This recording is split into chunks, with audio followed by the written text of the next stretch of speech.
people rush me, you know. You people rush me all the time. You know, sometimes, yeah, a man likes to take his time to relax. You know what I mean? Okay. So a man sometimes likes to take his time to relax, to get the stream on. You want to call me late? Am I later than them? No. Look at what even David did. David's even rescheduled the stream. He's rescheduled the stream. Why? So that he can buy himself time.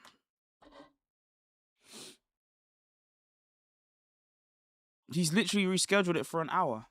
So you can't blame me. We all were thinking, oh, you know, stream's gonna happen. He's delayed it for an hour. Now, you may be asking, Jerome, why did he delay it for an hour? Anything. Technical difficulties, whatever the case. Okay? Now, you may be wondering, well, Jerome, this isn't really the stuff that we talk about on the channel. Right? Look at this.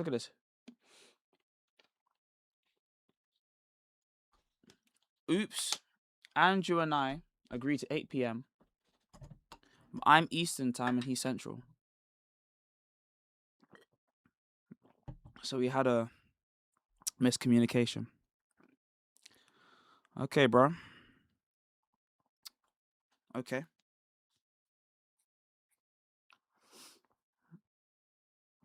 He always does this. Well, not always.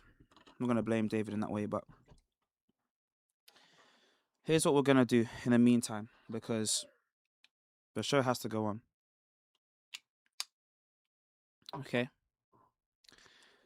You guys come here. All right. This is a very important topic because ultimately a lot of Orthodox Christians have been essentially slandered online, and have been led to believe that it is true to say that the Orthodox Church has been ideologically captured, as it were, by this kind of stuff. Okay? And the Orthodox Church has been captured. Now, I don't know if Andrew himself is live through the efforts of the crucible. Okay? Because Andrew himself has already delayed it too. Now, here's the thing I want to say. Here's the thing that I want to say. It is just simply untrue. It is simply untrue to make such a generalizing claim. Like, oh, we are a Russian op. Like, we have this claim all the time. So the first thing I'm going to do is I'm actually going to address his video. Where is it? Here. David Wood goes on and he makes a video. And I can't even believe that I'm saying this, but David goes and makes a video essentially talking about how he is a person that, how basically J. Dyer has a war on Protestant churches. That the whole history of this is crazy. For years, J. Dyer has wanted to... Also, anyone that says I'm a KGB sleeper agent, come on, guys. Like, you understand who I am, right? I'm in the ecumenical patriarchate. How could I be a sleeper agent? This is the ridiculousness that is now being proliferated because of these figures online. They are making these claims. Now, I know that there are people that are joking. Don't get me wrong. I understand the jokes. Okay, I understand the jokes, but at the same time, you also have to understand the severity of the situation. Okay, you also have to understand. Genuinely, there are people who genuinely deride our faith and who actually think our faith to be false or to be of ill effect, specifically because of the fact that they believe that there's been Russian collusion. And because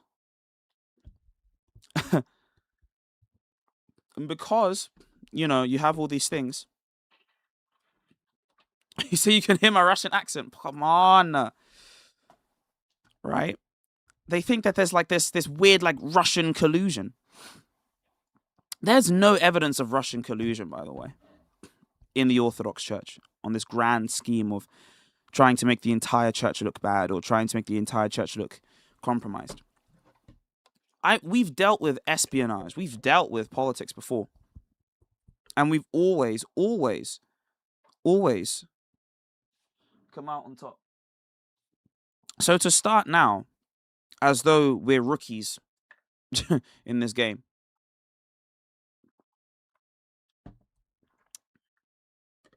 Yeah? Ignatius, thank you. Obviously, super chats are on, but someone said send 150 for Israel right now. So, why am I under the EP?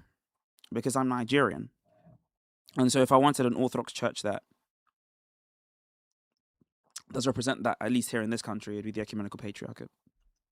There's no Nigerian Orthodox church in the UK, so I go under, canonically, the rule for those disparate groups, and that should be the Ecumenical Patriarchate. Because the Ecumenical Patriarchate isn't the Greek Orthodox Church, as every single Orthodox Christian knows. You know? So we know that, and yet people still have this, Does the Russian Orthodox Church even support the war? No. Simply because you have a patriarch in the home city that does not mean that it's the entirety of the Russian Orthodox Church in unison. Because the Ukrainian Orthodox Church's bishop, the actual metropolitan of Kiev that's down there, even on the Russian side, he doesn't support the efforts of the war. He wants to stop the violence. So this idea of, the ecumenical, the Russian Orthodox Church, they bomb people. No, it's not true. There are issues with everyone. Okay? And there is no reason to really justify the death of Orthodox Christian churches getting taken over, Orthodox Christian relics being left, not even in museums anymore, but actually being left in the attics of museums. There is no reason to justify that. Likewise, there is no justified reason to support WMDs, at least in the context of the purview of the Orthodox Church. Given the fact that it is very much possible that WMDs can negatively affect us. So, what I'm going to do is I'm going to review this J-Dye video, and this is the Russia's war on Protestant churches. Now, before I start, I'm going to give my particular perspective on the matter. Should Protestant churches be taken down and burnt? No, in as much as we do not ever want to desecrate any spaces, any religious spaces that even in a false way have been propagated for Christ. But again, that's very, very shaky, because I don't think anyone would have a problem with me burning down a Jehovah's Witness building. All right, they literally think Christ is a creature. Now, again, let's assume there is no Jehovah's Witness in the building. There's no Jehovah's Witness that's there physically. If I decided, you know what, I want to legislate this, I want to burn this down, and I want to set up an Orthodox church instead, would that be a problem? No. Right? It wouldn't be a problem. So why would it be a problem now? Why would it be a problem now? And this is genuinely the question that we have to ask. Okay, this is just the reality. So instead of beating around the bush and saying this, why, this, that, and the other, and this, that, and the third, like, oh my gosh, like, oh, what? But Jerome, like, how do we deal with this in our church, and how do we do it? No. Let's be very, very honest. Let's be very, very clear. We have no problem with tearing down false buildings and putting up true ones. Now the question is it true even by our own lights? Because in the history of the Orthodox Church, we tore down pagan buildings all the time. At least give us the Politicon of St. Nectarius, because I can't find the exact one you use online. I've given the title of it before. It's from St. Monopetra Monastery. Anyways, I'm going to make the announcement, and then I'm going to talk. Can you guys make sure you share the stream, whatever? Because I will make sure that everyone gets their fair shake. I'm just putting some stuff on the internet. So,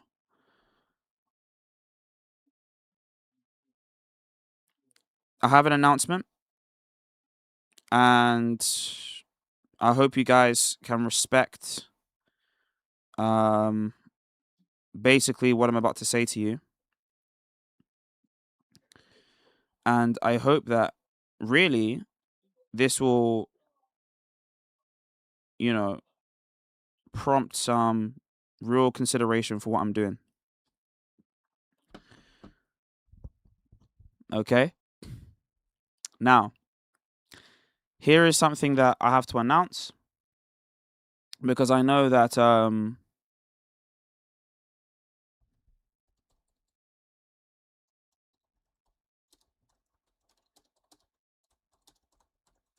here's something that I have to announce. So, I let it slip recently that there is the potential for me to end up on a debate with a big Muslim Dawa guy. Okay? Now, unfortunately for all of us involved, the Dawa guy doesn't live in the UK, so there's no way that out of pocket I could go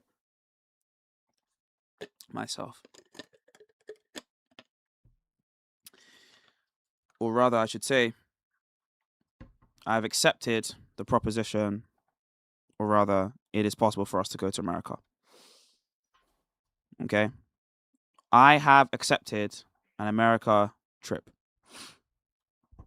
Now, tomorrow, I'll set up a GoFundMe, which I hate doing, to be honest, because I think it's kind of treachy, but I think the necessity of the time frame requires it. If you'd like to help support the GoFundMe so that I can actually head over to America and do this, please do.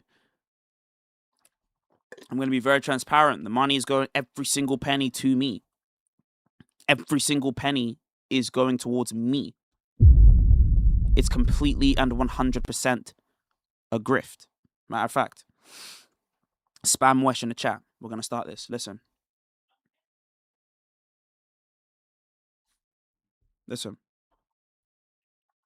Okay. I don't know why it's not working. So, here's the thing, okay? We like money, okay? We like money. We do. We like money. And because we like money, okay, we have been given the opportunity to be able to grift. Now, here's the thing.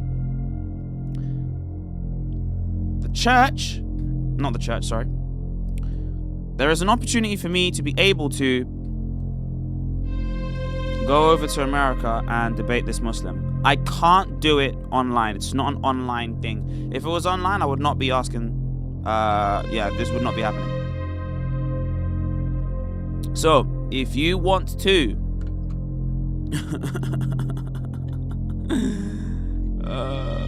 if you want to help out, you can, okay?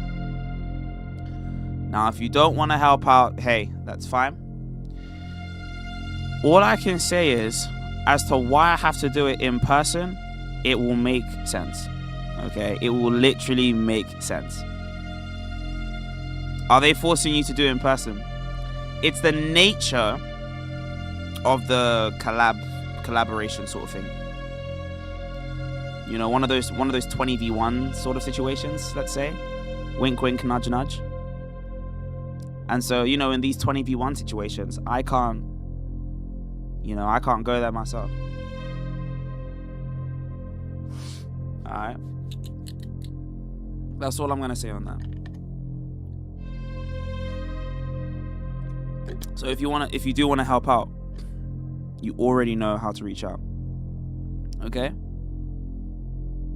By the way, I had to steal this Voss bottle from someone. This is not even real Voss. It's actually just this water. I just wanted to look rich, bro. I just wanted to look rich, bro. I'm sorry. I actually just wanted to look rich, bro. I'm so sorry. It's dark.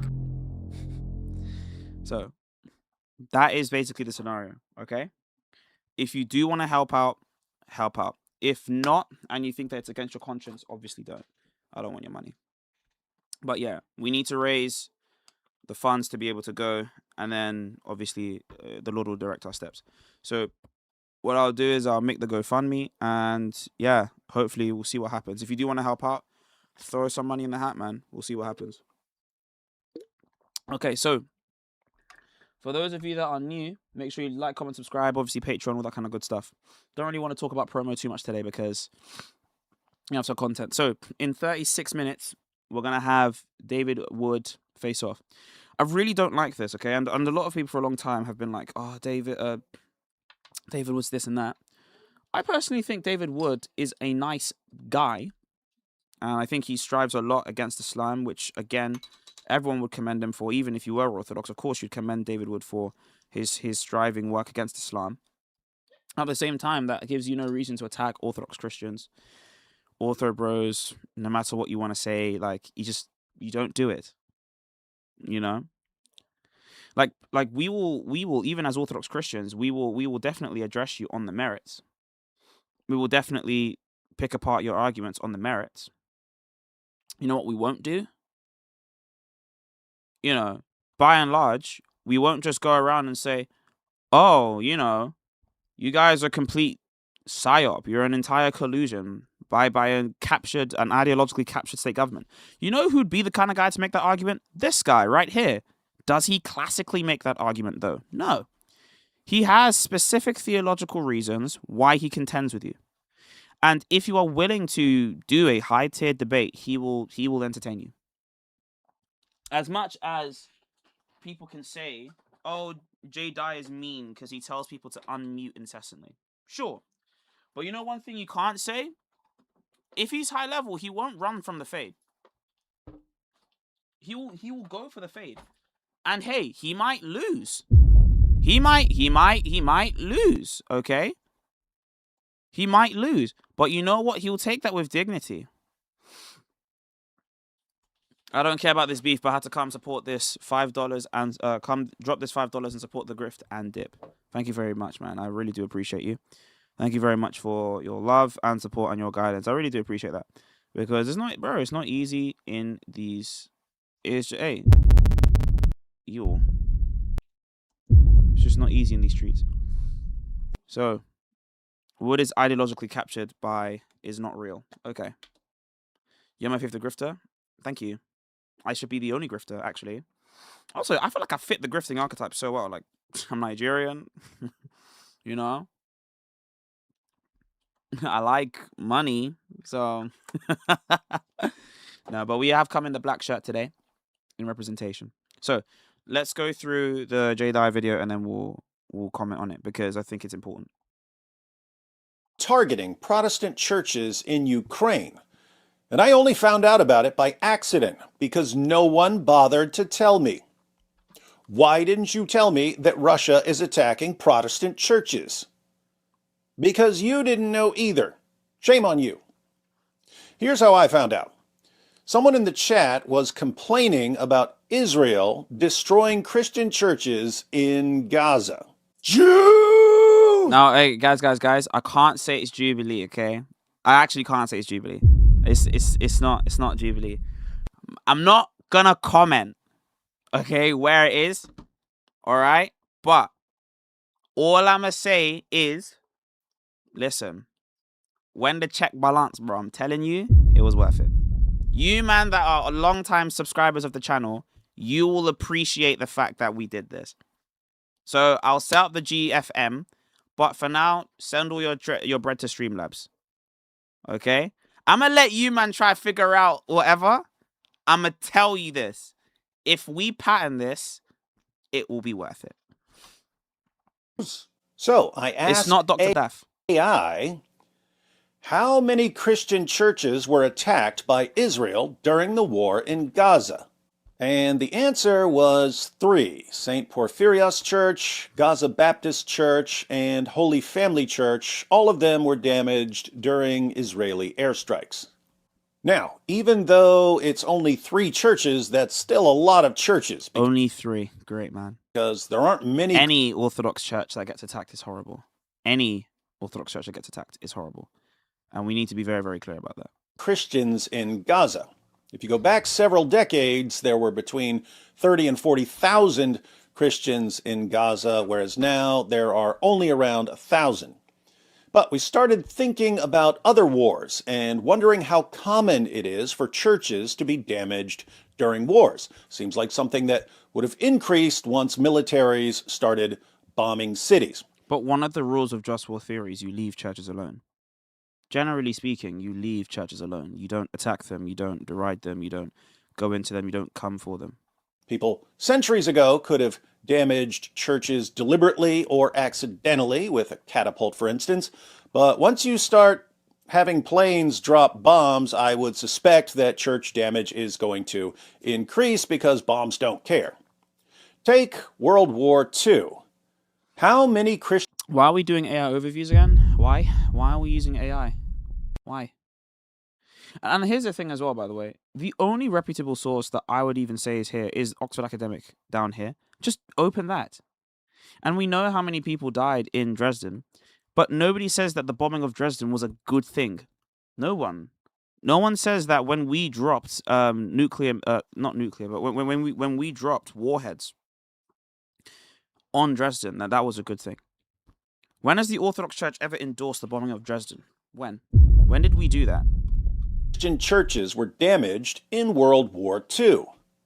Exact numbers of damaged Christian churches globally are difficult to establish, but in the United Kingdom alone, historians estimate that over 15,000 ecclesiastical buildings... Someone asked, do you know the history of Fordham University? So, I'm not going to necessarily speculate too much on the political or socio-political stuff that's going on, the socio-political stuff that's going on.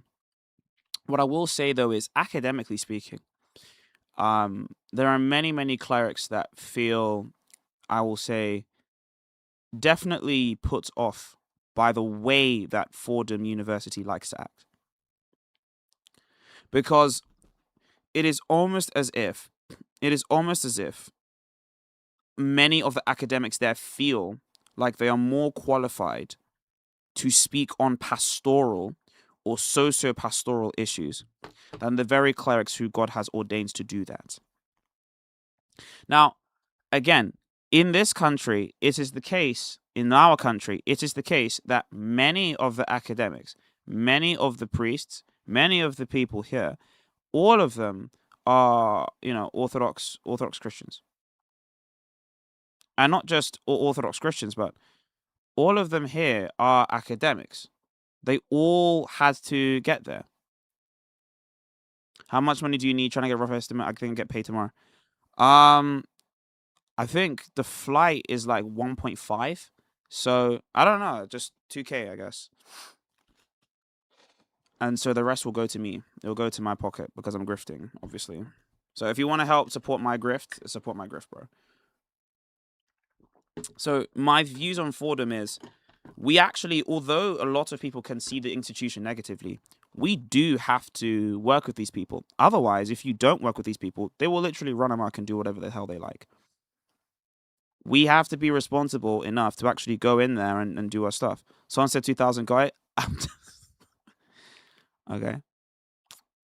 Why is Wood criticizing EOs if he's a humanist? I don't know. Sustained damage from bomb blasts and incendiaries. That's 15,000 just in the UK. Germans! Speaking of these church-destroying, bratwurst-gobbling Germans, what about Germany? Germany. The loss of houses of worship was catastrophic. In Aachen, only 43 of 498 churches survived, under 10%. Over 400 churches were destroyed in the Rhineland, and Greater Berlin lost 90% of its Protestant houses of worship. Notable survivors of severe damage include the Kaiser Wilhelm Memorial Church in Berlin and the Frauenkirche in Dresden. British! Sounds like churches being damaged or destroyed in bombings is a common feature of modern warfare. But we wanted to check the numbers. Which is why the Orthodox Church doesn't necessarily approve of modern warfare. For another war in our own time. So we asked, how many Christian churches were attacked by Russia during the war in Ukraine? The answer? Russian forces have damaged or destroyed at least 737 religious buildings in Ukraine since the start of the full-scale invasion. Out of this total, approximately 596 of these impacted structures were confirmed to be Christian churches, with hundreds of others belonging to Baptist, Orthodox, Protestant, and Catholic communities.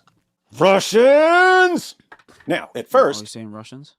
I didn't see anything too disturbing about all these Russians damaging or destroying 737 religious buildings during a war, because one, it's a war, and two, it's a bunch of drunk Russians dropping bombs.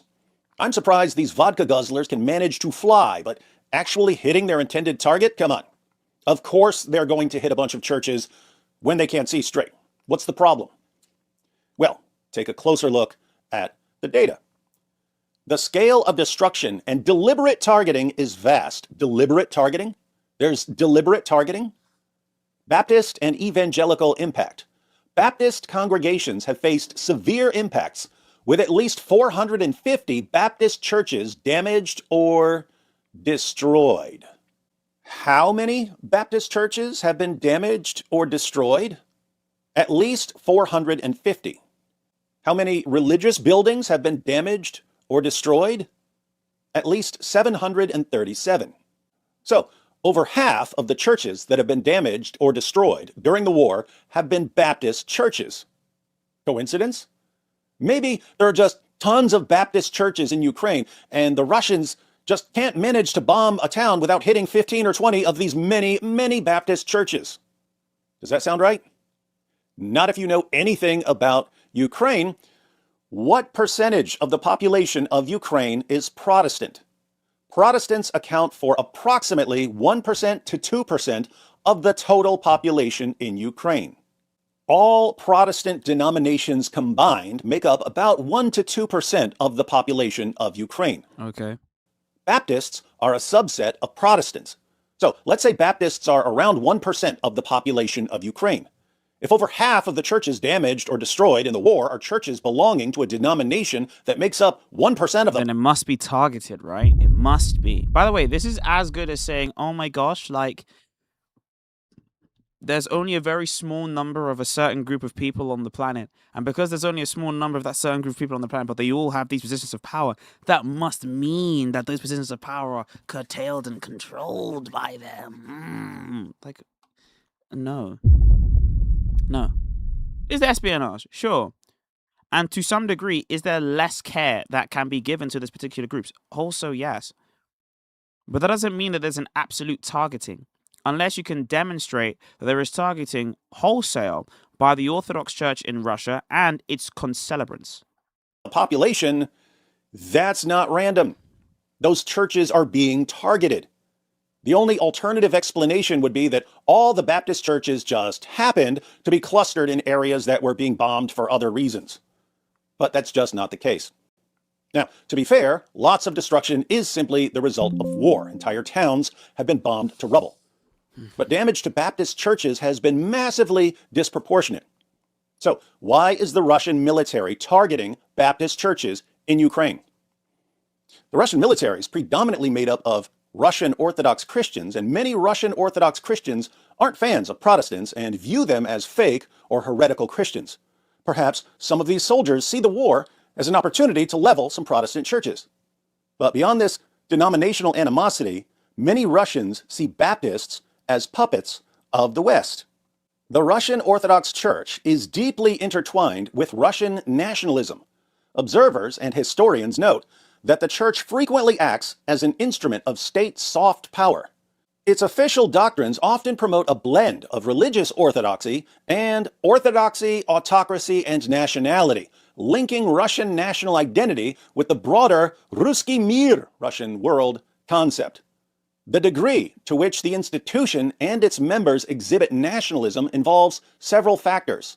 Political alignment. The leadership, under Patriarch Kirill, works closely with the Kremlin. The church utilizes the concept of symphonia, a traditional doctrine of cooperation between church and state, to support Russia. Symphonia is a traditional doctrine of cooperation between church and state, but that's because the state should, and this is the importance of Symphonia, the state should cede to the will and remit of the church. Good example, when the Byzantine emperor practiced Symphonia, the Byzantine emperor had to be approved by the ecumenical patriarch of the city. So the Patriarch of Constantinople had to approve what was going on. Whenever there was a war that was going to happen, the Patriarch of Constantinople actually had to see, is this a just war that we can actually justify?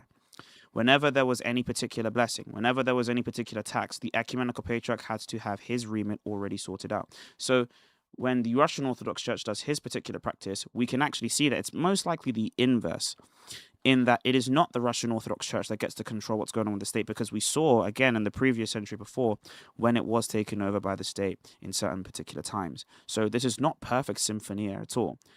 Kirill's own particular motives should be to always increase the territory of the Russian Orthodox Church in as much as it is lawful for him to do so. Russian foreign policy. For example, the church has framed Russia's military actions as a holy mission to defend Orthodox civilization, ideology, and expansion. The Russian Orthodox Church has actively hosted assemblies, such as the World Russian People's Council, that articulate expansionist and traditionalist nationalist ideologies. Oh yeah, this is the whole Russian world thing. And yes, everyone knows about this whole Russian world thing. And it's actually something that the Ecumenical Patriarch himself has actually had to comment on, in that, hey, we should make sure that we're not just doing things for the sake of expansion. We should actually be making sure that if we are trying to grow bigger, if we are trying to get a bigger population, if we are trying to get a bigger group, then we're trying to do so that we can actually spread the gospel and be better Christians. Being the propaganda wing of the Russian government has its privileges, just ask Patriarch Kirill here. He's the highest-ranking leader of the Russian Orthodox Church, and his net worth is estimated to be somewhere between $4 and $8 billion, although I've seen even higher estimates. What does this have to do with Protestants? Well, if in the minds of many Russians... Well, it's actually world poisoning. See, Patriarch Kirill wants to have a bigger Orthodox Church and he get money. Oh my god, he have a Wolex. He have a Wolex, and so because he has Wolex, he bad patriarch. Oh my god, like, he's really, like, blessing missiles, bro, so therefore, like, what's an Orthodox Church is false. If the Orthodox Church wasn't false when Nestorius was patriarch of the entire city of Constantinople, it wouldn't be false now. So I don't really understand. The church does the bidding of the government, wouldn't they think that... So if the church does the bidding of the government, then that's not symphonia, David. This is a false understanding. And everyone, whether Russian or not, everyone criticizes that. So I don't understand why this is a problem here. Protestant churches are doing the bidding of other nations? So wouldn't Protestant evangelism look suspicious? Even though Protestants are a tiny minority in Ukraine, they use Ukraine as a base for evangelism. While Ukraine is a predominantly Christian nation, heavily shaped by Eastern Orthodoxy, a variety of Protestant denominations, such as Baptists, Pentecostals, and Seventh-day Adventists, maintain an active and visible presence. The country is sometimes referred to as the Bible Belt of Eastern Europe. So then this is not evangelism. Evangelism is bringing people the gospel. If this is a huge Bible Belt, they already, quote, by your lights, have the gospel. So this is discipleship. This is not the same thing. Anyways, guys, we have the GoFundMe up. Okay, so this is the GoFundMe, as you can see. Blah blah blah blah. Yeah. So if you do want to help out with this, go ahead. Okay. If you do want to help out with us and the stuff that we do, this is the GoFundMe, okay? Hi, everyone. As requested by many of you in the live stream. And the thing is, I didn't make this GoFundMe myself. I didn't make this GoFundMe just off my own back. I made this GoFundMe because when I announced the fact that I was going to do this, there were people that came and messaged me privately that was like, hey, please, like, make a GoFundMe so we can, help contribute towards the trip. So it's literally very, very simple. Hi, everyone. As requested by you in the live stream, I've created this GoFundMe to help support the travel to America to make the mandem overseas. If you want to support, feel free. Above all, pray for the success for the journey. Jerome. So, as you can see, this is the GoFundMe. It's up now. What I'll do is I'll post a link in the Discord server and I'll post it there. So if you do want to get out the GoFundMe, you do want to help out with the community and stuff, and if you feel moved to, I guess, do what you want to do. But if you don't want to, okay, I just won't go. Like, it's just very simple. But yeah, the link is in the server. Can someone take it from the server and go? All right. Serving as a hub for evangelical training and church life. So, Protestants are serving the enemies of Russia. Why not destroy their churches? But we can go a little further, because the Russian invaders also deliberately attack some Ukrainian Orthodox churches, particularly Ukrainian Orthodox churches that don't bend the knee to Moscow. So there seems to be an understanding that Baptist churches... Okay, so wait. Sorry. So this is very important. The UOC, as it stands right now, does not like Patriarch Kirill. The UOC, as it stands right now, Metropolitan Onufry, does not like Kirill, His Holiness the Patriarch. So, are they attacking him? Would that now fall under him then?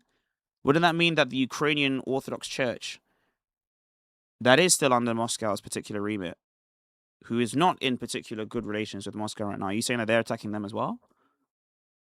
Or is it rather a different political machination that actually, to some degree, is actually distinct from what's going on ecclesiastically? Simply aren't going to bow before Putin, so they can be destroyed. Some Orthodox churches... David is a very open guy and has constantly said orthodoxy could be true, lol. He's calling out Jedi and his dumb Ortho-bro cult. I'm sorry, but the Ortho-bro cult you speak of is just people that are aspirant to Orthodox Christianity. It's just people that wants to be Orthodox Christians.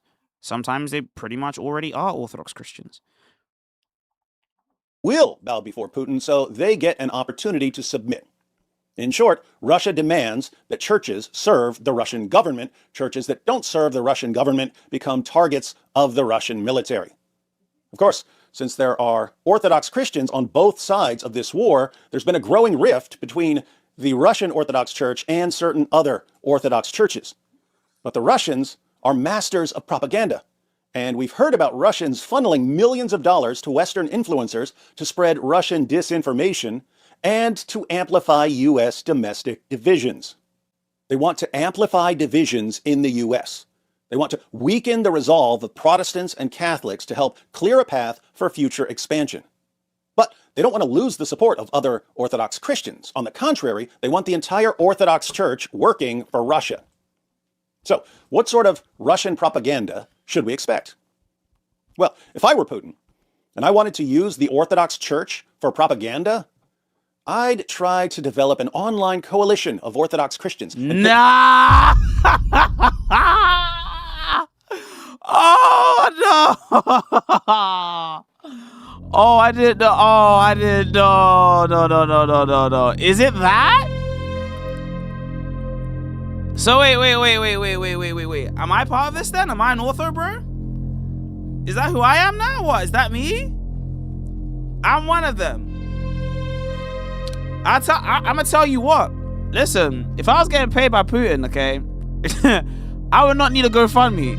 You know what I'm saying? Like, what? What? Are the Ortho bros the friends we made along the way? What? Huh? No, man. Well, I know Slava Borgia. That's what. That's all I know, bro. That's all I know. Slava Borgia. Gospodi Pomiloi. That's all I know, bro. Oh, we got him. Sided with Russia's invasion of Ukraine? I'm coming from watching a video he dropped 4 hours ago. He dropped a video 4 hours ago? Same months. What are these, like, claims? Some of these people are just saying stuff, bro. Straight up saying stuff.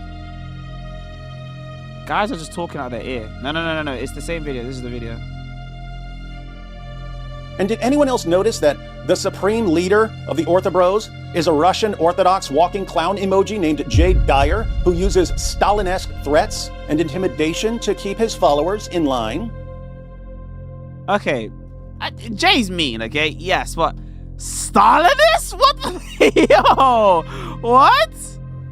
Nah, man. Noah Jefferson, a young Orthodox Christian who... yeah. So this was a guy that was a mod in Jay's server, and it just didn't go well for him. Shame. Escaped the Orthobro cult, said that the Orthobros only use theology as ballistics against the other. Okay, so again, the problem is here is you can just read what he's saying here. To put it bluntly, beside the ill treatment I've received from several affiliated with the site, so not Jay, on another platform, I don't agree with the version of orthodoxy it pushes, meaning the actual patristic faith website. This is more of a general critique. I don't agree with the version of orthodoxy it pushes, a mixture of radical right-wing politics, sectarian ecclesiology, eschatological frenzy, and an evangelical funding mindset transported onto orthodoxy. Yeah, none of us agree with that, okay? Like, not even Jay himself would agree with that. That said, that they would dispute whether they are doing these kinds of things. Presenting online cults of personality under the guise of traditionalism and whose only use for theology is as ballistics against the other. Yeah, that is a problem. We should not just be purely reactionary theologians. But you can't just, like, put a slapstick on that for Jay. Jay has actually made content positively to some degree, you know? Could he do more? Sure, but... And that theology is simply the weapon of this cultic mindset. Yeah, he describes it as cultic because he developed a parasocial relationship with emojis online. Okay? Like, he developed a parasocial relationship with these particular groups of people. That's not healthy. So it's not Jay's fault that an unhealthy person did unhealthy things in his own unhealthy space. It's not his fault. This is from an insider. He says the Orthobros... He's a person that used to be, quote, an insider, but all he was a mod for a time, and that's pretty much it. By the way, like, there could be people that were catechumens that became mods, like, no one cared. Don't argue based on their passion for theology. And before you say, oh my gosh, like, Jerome, like, you're a diorite, I'm not even in Jay's server. I'm just saying that we shouldn't make lies about other Orthodox Christians. I'm not even in any of his servers. I'm not in any of his communities. Heck, I don't even know if Jay rates me. I don't really care if he does, though, because my content is not really contingent on the guy. But he is an Orthodox Christian, and he is a communicant. I'm just saying that, like, you shouldn't make this huge, broad stroke around people. That said, though, come to my community. That's it. Theology is simply a weapon to wield against Protestants and Catholics.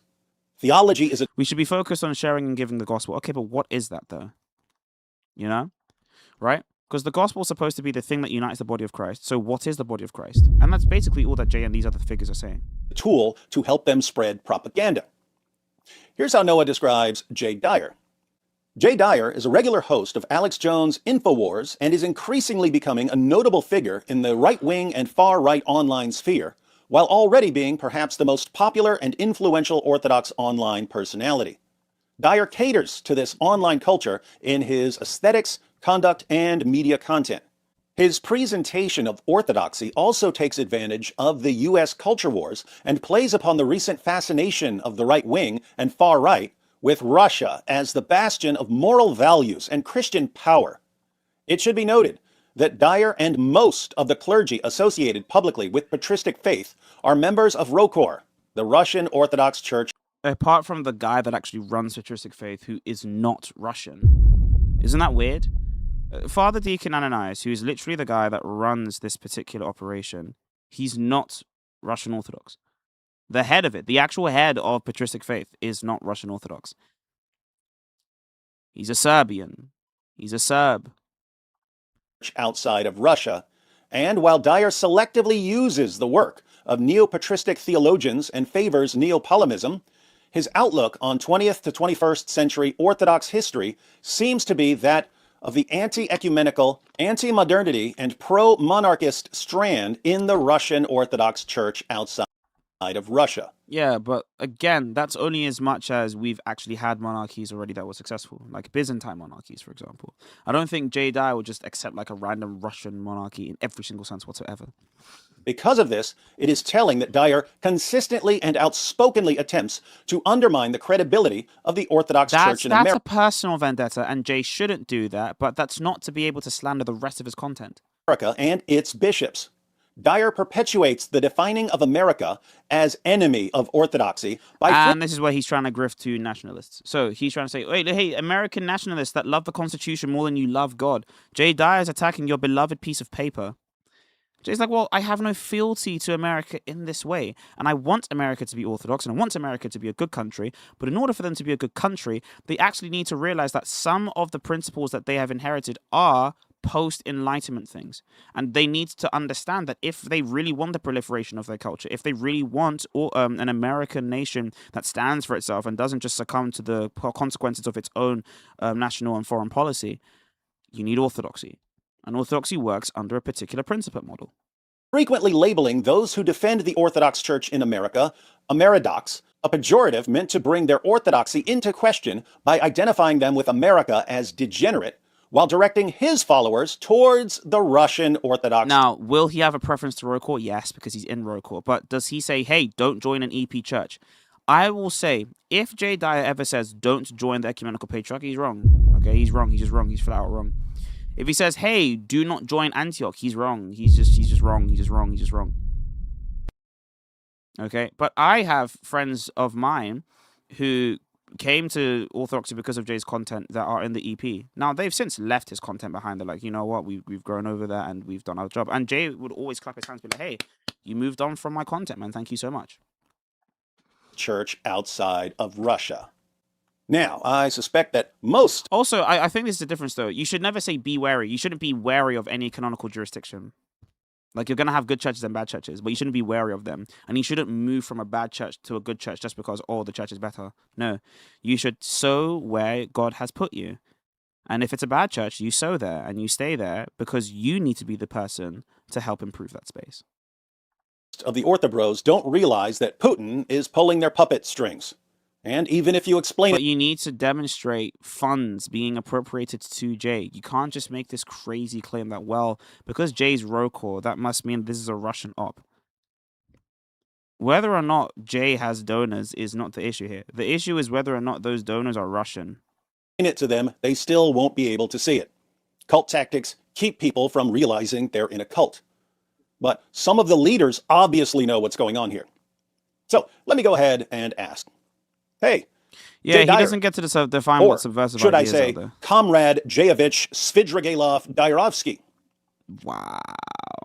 Just because your barely literate army of orthodrones fell for these low-level manipulation tactics, did you really think I wouldn't spot this obvious Russian psyop? This has to be a joke. I can't. This has to be a joke. This has to be a joke. This can't be like him seriously thinking that this is a psyop. This has to be a joke. Took me like 5 seconds. See you at DebateCon. Debate commie. Debate commie. It has to be a troll. It has to be. He has to be like, see, I'm making fun of the way that the Ortho bros make psyops online. It has to be a joke, because if it's not a joke, that's... I don't even know what to say to that. That's just mad. Anyway, so that is the David Wood video. That is the David Wood video. David, you are the real psyop. Actually, to be fair, look, I think David's a nice guy. I think that this recent invective has been as a result of all the friends that he's surrounded, because for years he's had friends that, you know, attack Ortho bros. Like Anthony Rogers, he hates Orthodox Christians. He hates them. Now, does he hate the actual people? No, he believes that they are brothers in humanity. But he literally thinks that all Orthodox Christians, in as much as they are attached to their orthodoxy, and in as much as they actually believe the remit of the church, they have a false gospel. He's friends with many, many people that just believe that the Orthodox Church has a false gospel. So I wouldn't be surprised. So the stream starts in 4 minutes. Jacob, thank you so much for subbing. Thank you so much for the donations, everyone. I really do appreciate it. But the GoFundMe is up. So I don't know if anybody sent the link, but yeah, the link is in the server that is not of Concord. The server that is of Discord. So if you do want to help with the efforts, go over there now and contribute, do what you can. So we're gonna chill for a bit because I'm actually gonna play some chants. It's better to play some chants because if we don't play chants, we'll go mad. You know.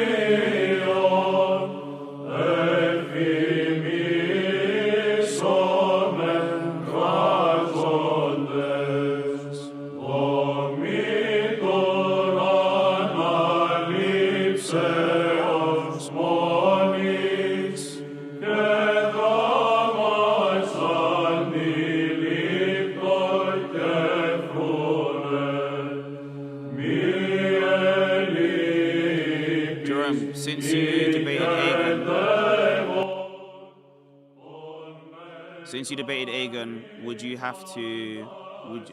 Do you have any thoughts on Chalcedon? Would you consider debating a Miaphysite again? Wouldn't mind.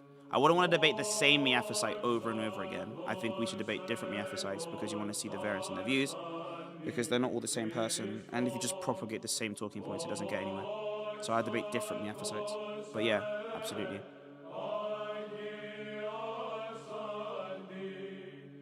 All right, I'm gonna use the bathroom and come back and do the stream.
Okay.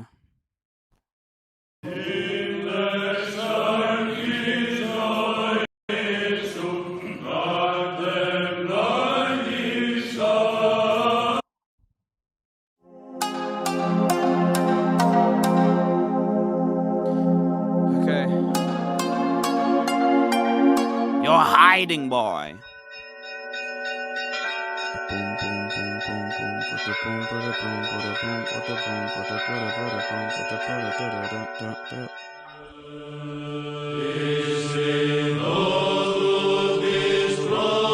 Let's see.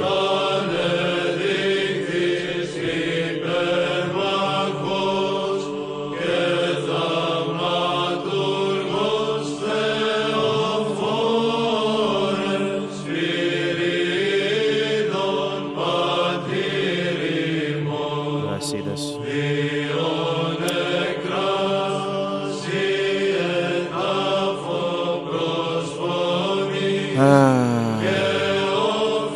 noise that people talk about the Orthodox Church is insane. Like, can we chill out, please? You know what I mean?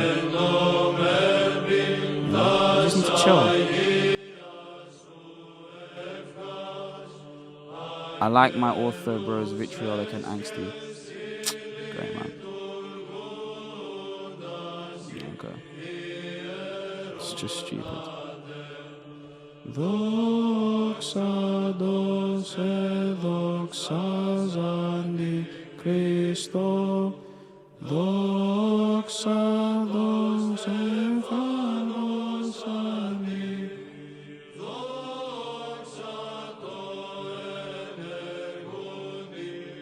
We're dropping viewers because everyone's going to that stream. It's nuts. It's nuts. It's actually crazy. That was the Apolitikion of Saint Spiridon of Trimithus. We're actually dropping viewers because everyone's leaving to go and watch that. But don't worry, I'm not going to be pausing it too much. I'm not going to pause it too much. I'm going to be good-natured. I'm going to make sure to not pause it because, actually, bro, I want to watch this as well. I'm watching this in real time. This is going to be my reaction as well. Jerome, what are your honest thoughts on the old calendarists? They're schismatics. If that's my honest thought, yeah, they're schismatics. You got any advice for teens interested in orthodoxy? If you're a teenager, you need to chill out, like, now. You need to chill out now. You need to chill out now. You need to relax. You need to take your time. Make sure that the reason why you're doing this is correct. You need to make sure that you're not doing this for your own gain. You need to make sure that the reason why you're actually proliferating these standards is because you do want to actually be an Orthodox Christian, because it's a long haul and it doesn't get easier. You just get stronger. That's it. So first things first, find a church that's local to you, hunker down there, attend a couple times, but after you attend, maybe actually stop attending and see whether or not your heart is still being drawn to there. Okay? And slowly incorporate those things. The Crucible raid? No. Let the Crucible raid us. But I don't want to, I'm not going to take Andrew's money. Like, Andrew's, he makes great money. And he said that publicly, so I'm not dusting himself. But no, I love Andrew, man. I do. Shout out to him. I saw that he actually trained some debaters from TPUSA. Everyone was talking to me about this. Always impressed with the Greek pronunciation. Well, because Gaime Mavros. That's why. Oh, Foron. Dave's non-demon. I'm so happy for anyone to be the type of Christian. However, since Jedi leads anyone, calls anyone who doesn't leave it into denominational apologetics grifters. Now David debates him. By the way, no. Jay doesn't debate every single person. Like, for example, he doesn't debate me. Now, I don't just do, interdenominational debate, No, right? But I think the point is, when you do your apologetics, like say you beat a Muslim, whatever, you win a theological debate, where are you sending that person? That's the main thing. Like, where are you sending that person? Where is that person going to go now for discipleship? And if your answer is they can legit just go anywhere, that's Jay's problem. Because there's no way that you can continuously guarantee that the person is going to receive good discipleship in no matter country they find themselves. So I actually concur with Jay's view that, hey, you can't just do apologetics in a vacuum. You can't do vacuumed apologetics. Your apologetics has to be substantial. It needs to be, yes, I'm telling you what is wrong, but here's what's right. Even if you just want to do mere Christianity, you still need to send them somewhere. You have to send them somewhere. And it can't just be anywhere, because there might be doctrinal and pastoral issues. Unless you know the church in and out, And you can know the church in and out if it has the exact same creedal beliefs and the same pastoral way method, which is why it's fine to go to an Orthodox church. Now, as for Avery has multiple times sent people to Orthodox Christians, like Nick from Fearless Truth, like myself, for example. He will recommend people to come to my stream. So, has he done his part? Yes, Avery has done his part. So I can't hate on Avery for that one. Okay, perfect. He started it. Okay, perfect. No, he's not started it. Which Orthodox church?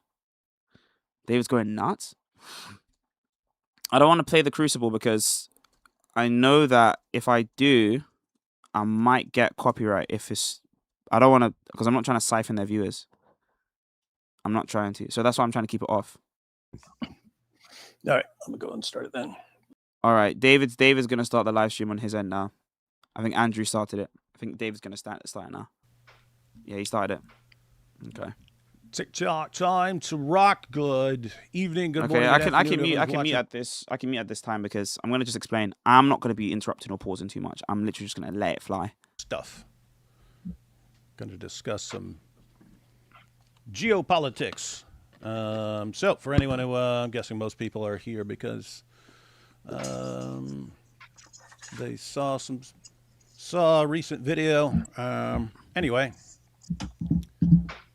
I am normally the guy who doesn't go with the conspiracy. I know there are conspiracies that happen and stuff. I just normally think the alternative is more probable and so on.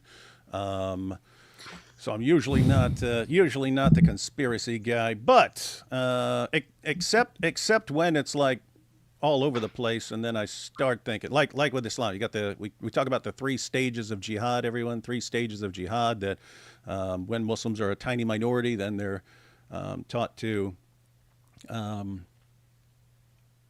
promote peace and claim victim status and things like that. And then later on, it changes to defensive jihad. And then still after that, changes to offensive jihad.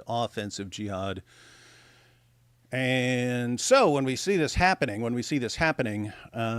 in the world, then I start thinking, okay, well, that's actually designed. Do I have a degree in theology? Yes. The Soviet Union was collapsing.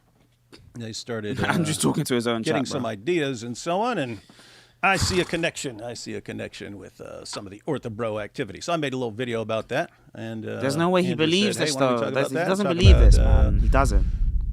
The Orthodox connection and your connection to Israel and all this stuff." And I said, okay, so here we are. Andrew's connection to Israel. We have a little difficulty. We're using 2 different systems, and Andrew's trying to play it on his end, but the feed that's being sent to him from Ecamm is not what he's looking for. So I think he's trying to troubleshoot that right now. Is he?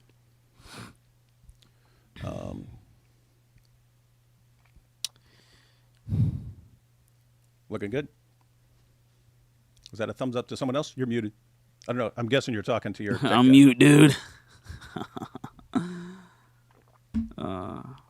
What's my opinion on Andrew? I think he's fine. If he's an Orthodox Christian, I don't care. No, I'm good. Are you all good? Yep. I figured it out. All right. Oh, good. Well, if something actually helped, let me know in case that ever happens again. There's no way this is happening. I can't even believe this. All right. So, Andrew, just to get started, do you see? Well, you grew up in the U.S., right? Yeah. Yeah. I grew up in the U.S. and we watched films like Red Dawn. I don't know how old you are, but I was a kid and I saw Red Dawn. You grew up in America, right? Like in the woods to prepare for the communist invasion and so on. But some people may have actually been. Yes, there we go. Wolverines. Turns out some people may have been cheering for the Russians.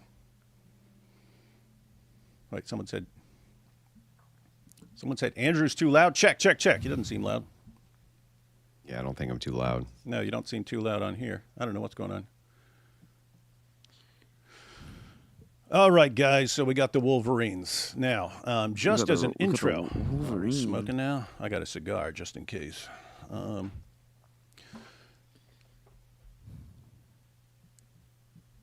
Is it reasonable when the head of the Russian Orthodox Church was a communist spy, KGB spy in the 1970s, KGB, okay, sent to infiltrate churches to put a good spin on Russia?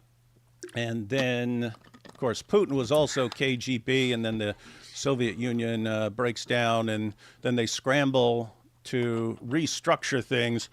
And then the KGB spy ends up as a multi-billionaire head of the Russian Orthodox Church. Do you see why that might look suspicious? Suspicious about what, though? Well, you've got a KGB spy who You don't find that becomes the suspicious? head of the Russian Orthodox Church. And KGB spies had KGB spy ways of doing things. And so, Okay, so I guess Paul being a Pharisee is a psyop then. We are a Jewish psyop. And by the way, that is in Tolo.yesu. It's just actually kind of funny. and everyone who still remained loyal to whatever party came to power was rewarded with leadership and so on. Anyway, if I saw that, Right. is that something someone might be reasonably suspicious about? Well, I mean, but what's the suspicion, though? The suspicion is what? That Russians are doing Russian shit? Like, is that what the suspicion is?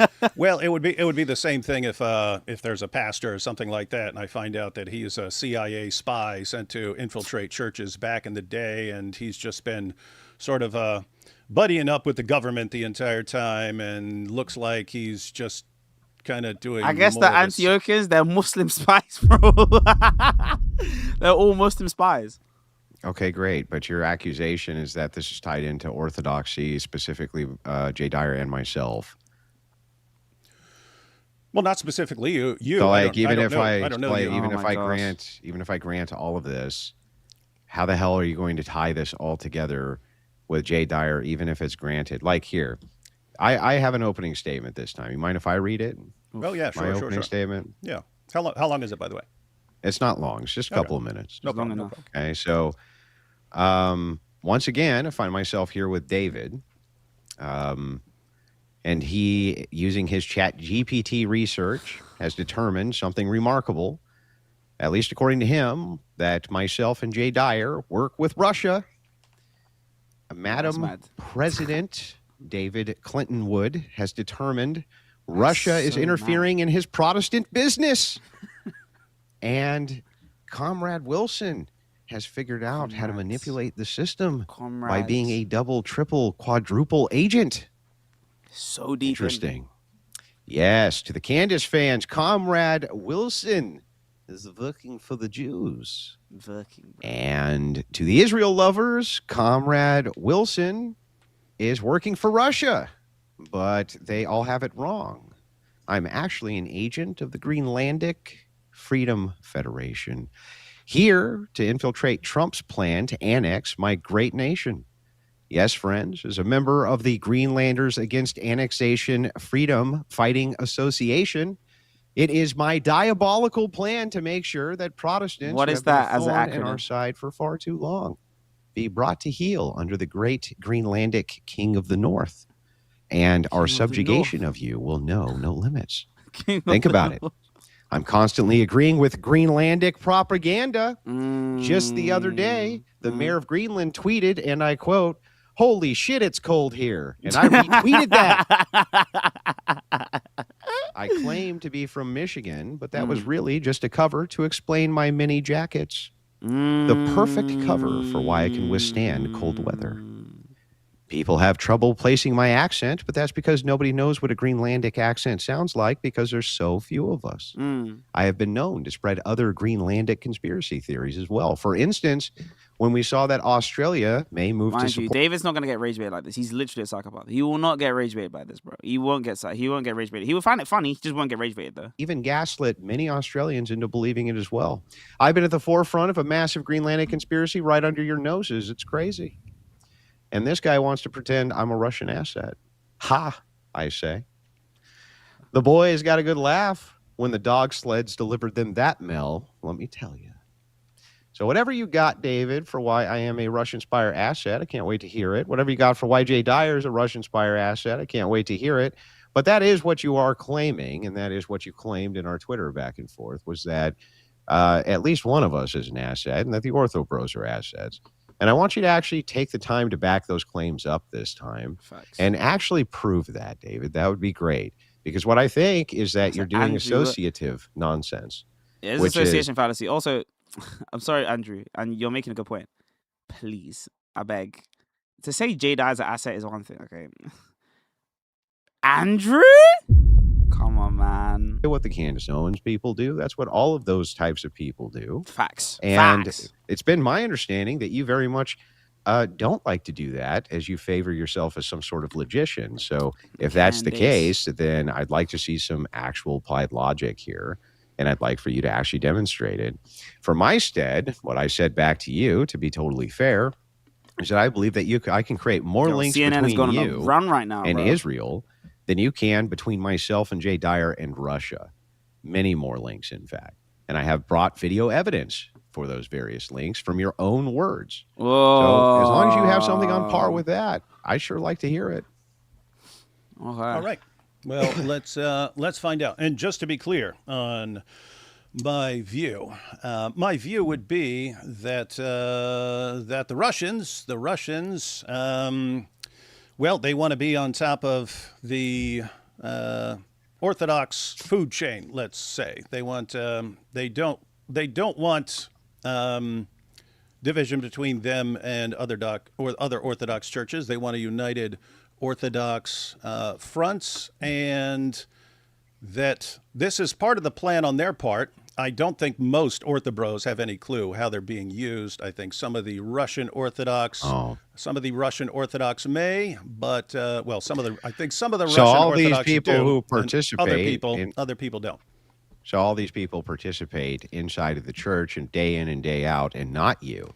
But somehow you were able to stumble across the fact that they're all just being used by Russia, right under their noses. And they're so stupid that they can't see you. Absolutely. And you're so smart, of course, that you know this. Totally. Yeah, and it boggles the mind. It boggles the mind why they can't see this. It does boggle the mind, for sure. It does boggle the mind. Let's zoom through some of this stuff. So anyway, we got Orthodox Times here. Patriarch of Moscow worked for the KGB in the 1970s. Already mentioned this, but we just want everyone to have sources that they can look up and so on. So I'm not just saying this stuff out of my head. Have you dug into that source? The Orthodox Times? No, the Patriarch of Moscow worked for the KGB in the 1970s. Swiss media reports. The Swiss media reports that, and what are their sources for it? Do you know? Yeah, the unsealed government documents about his activities there, because that's where you had this Council of Churches in the 1970s. So it says, on behalf of the Soviet Secret Services, the KGB, the head of the Russian Orthodox Church, Patriarch Kirill, was working, according to the Swiss press. According to the Tages Anzeiger newspaper, the head of the Russian Orthodox Church, during his years as a representative of the Moscow Patriarchate to the World Council of Churches, cooperated with the KGB, codenamed Mikhailov. Moscow Patriarch Kirill of Moscow. Wait. Cooperating with doesn't mean that you're a KGB agent, though. That's like if the CIA, if you're an American, that's like if the CIA came to your house, okay, and said, "Hey, could you give us information on this guy?" And that's it. You understand that, right? Fights, citing declassified state archives of. That wouldn't make me a CIA agent, though.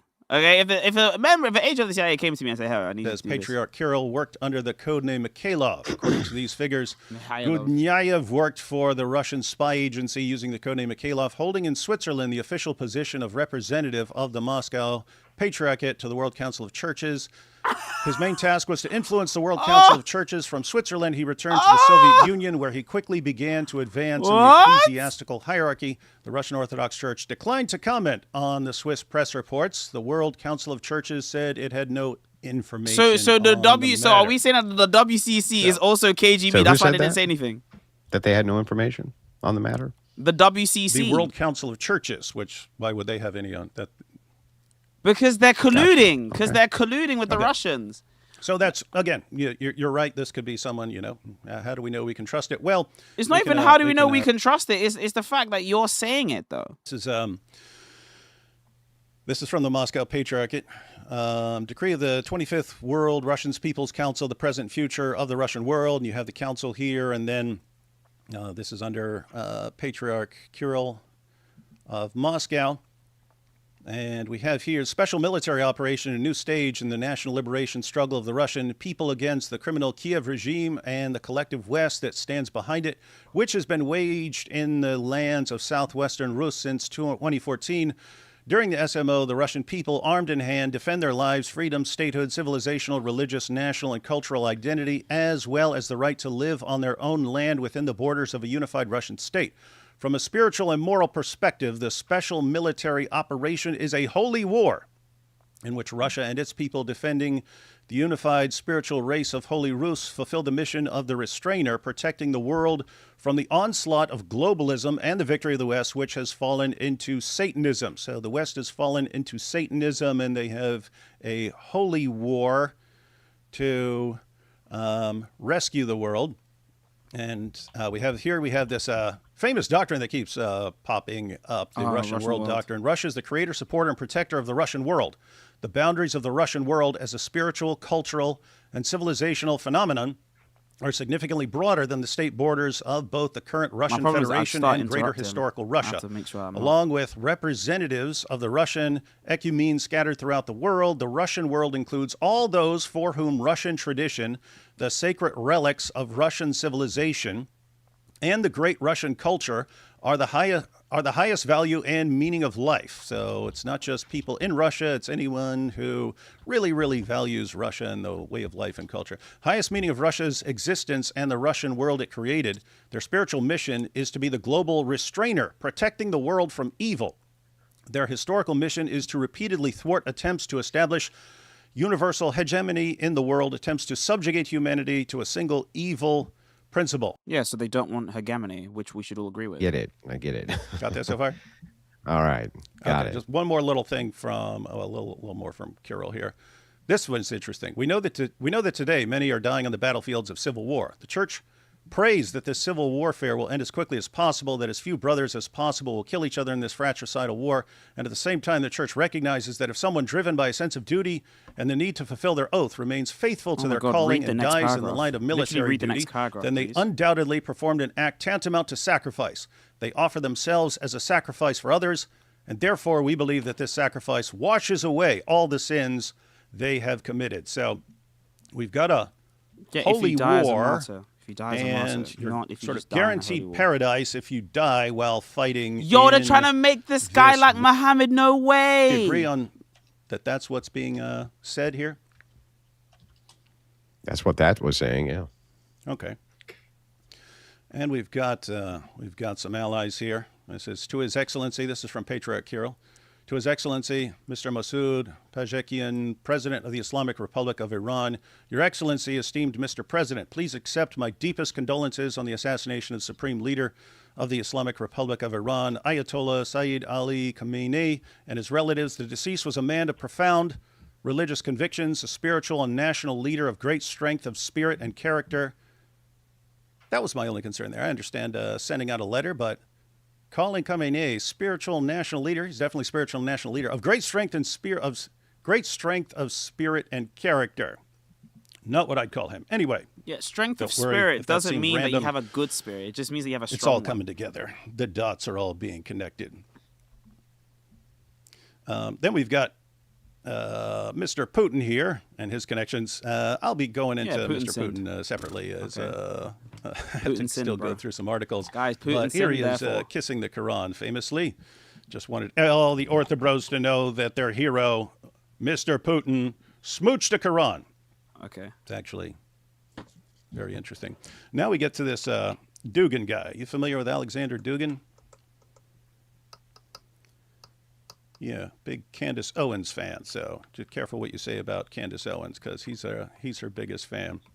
But Dugin's a philosopher, dude.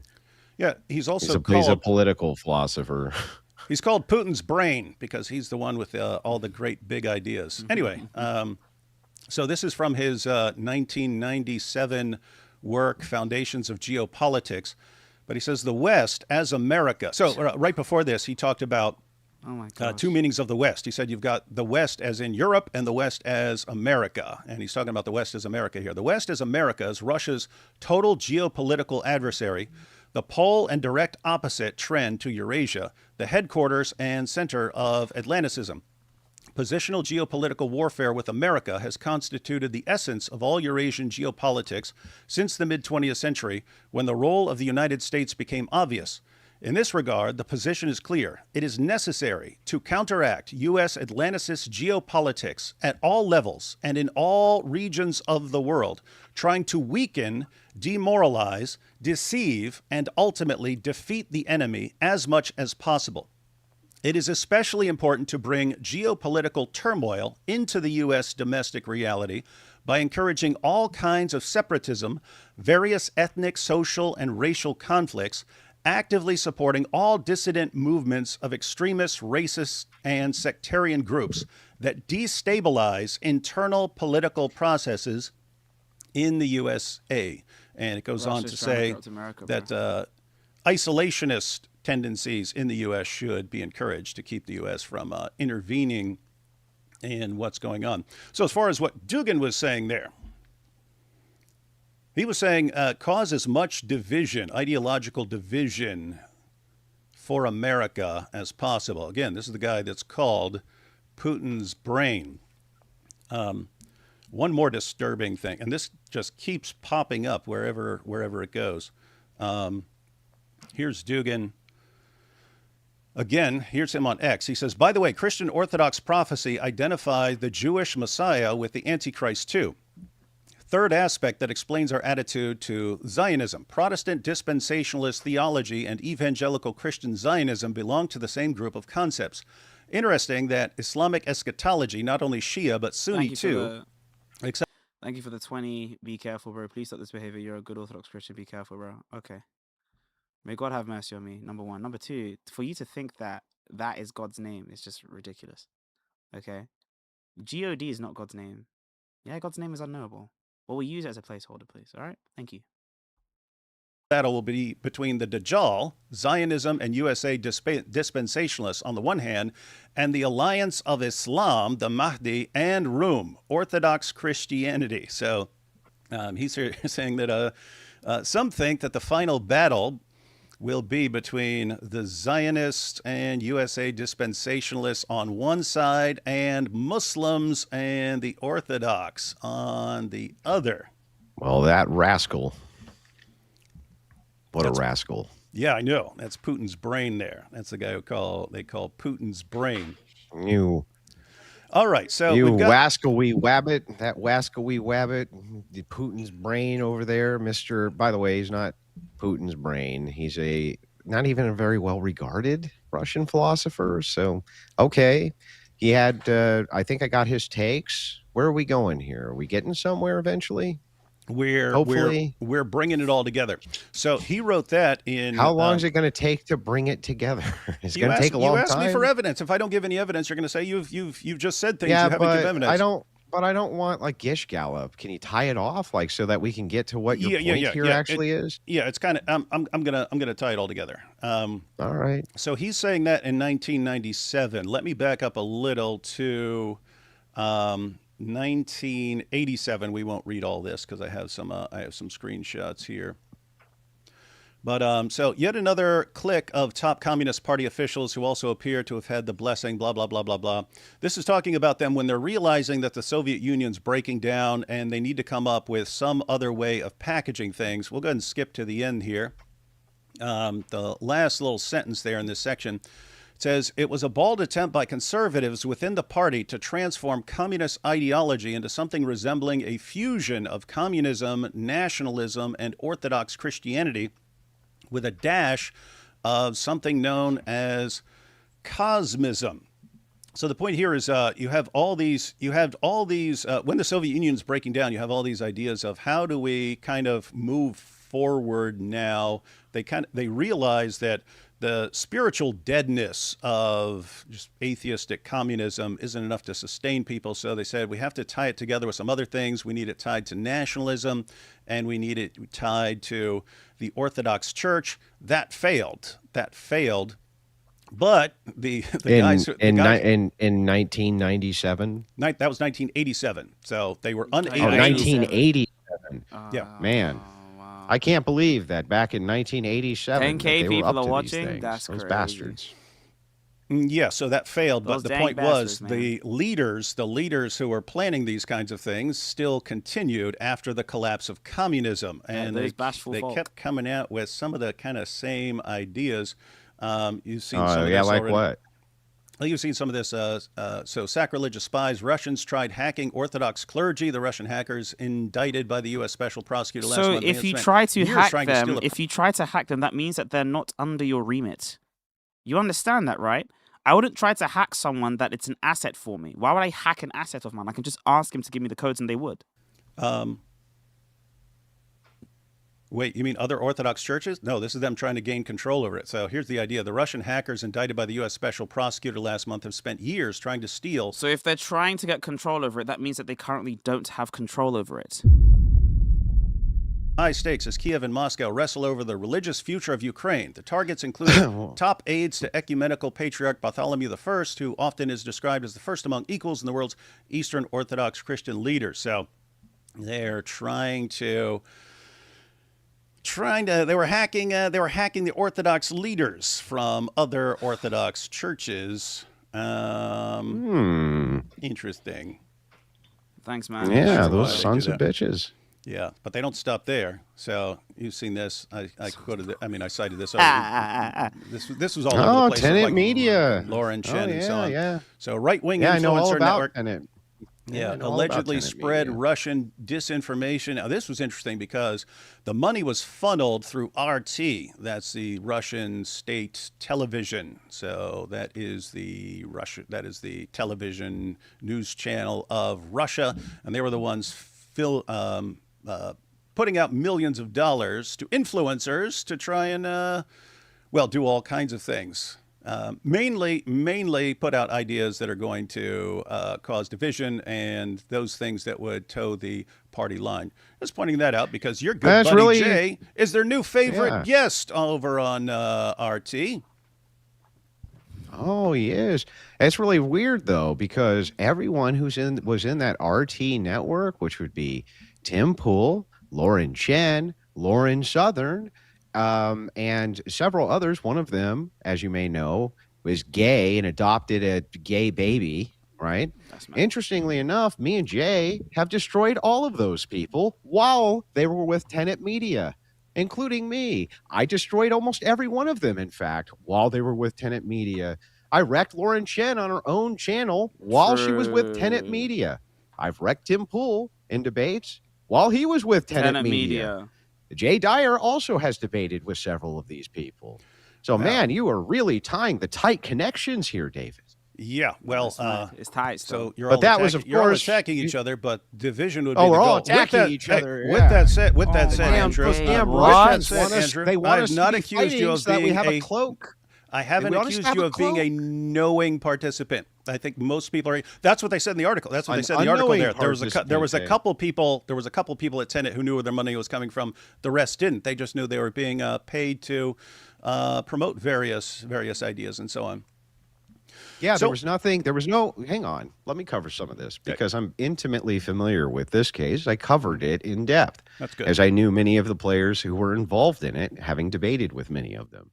It is, in fact, the case that all the charges were dropped against Lauren Chen, who was the last person who was even on the hook for any of this. You are correct that it was unknowing that these were Russian oligarchs who were running this operation. It was big True. news at the time. True. Everybody decried it, including the Orthodox. Yeah. Including the Orthodox who Yeah, decried it. So I yeah, don't know what you're yeah, talking yeah. about there.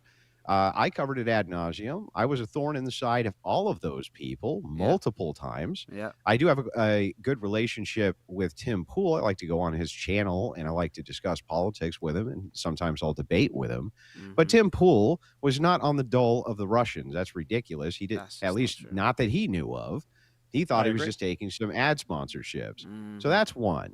The second So issue how that can you be in have the there pocket of the is Russian media if you don't why even would know it you're be? getting Why paid by would the the Russians? Russian state media be paying these people to disseminate Russian messaging and be paying me and Jay Dyer to wreck them at the same time?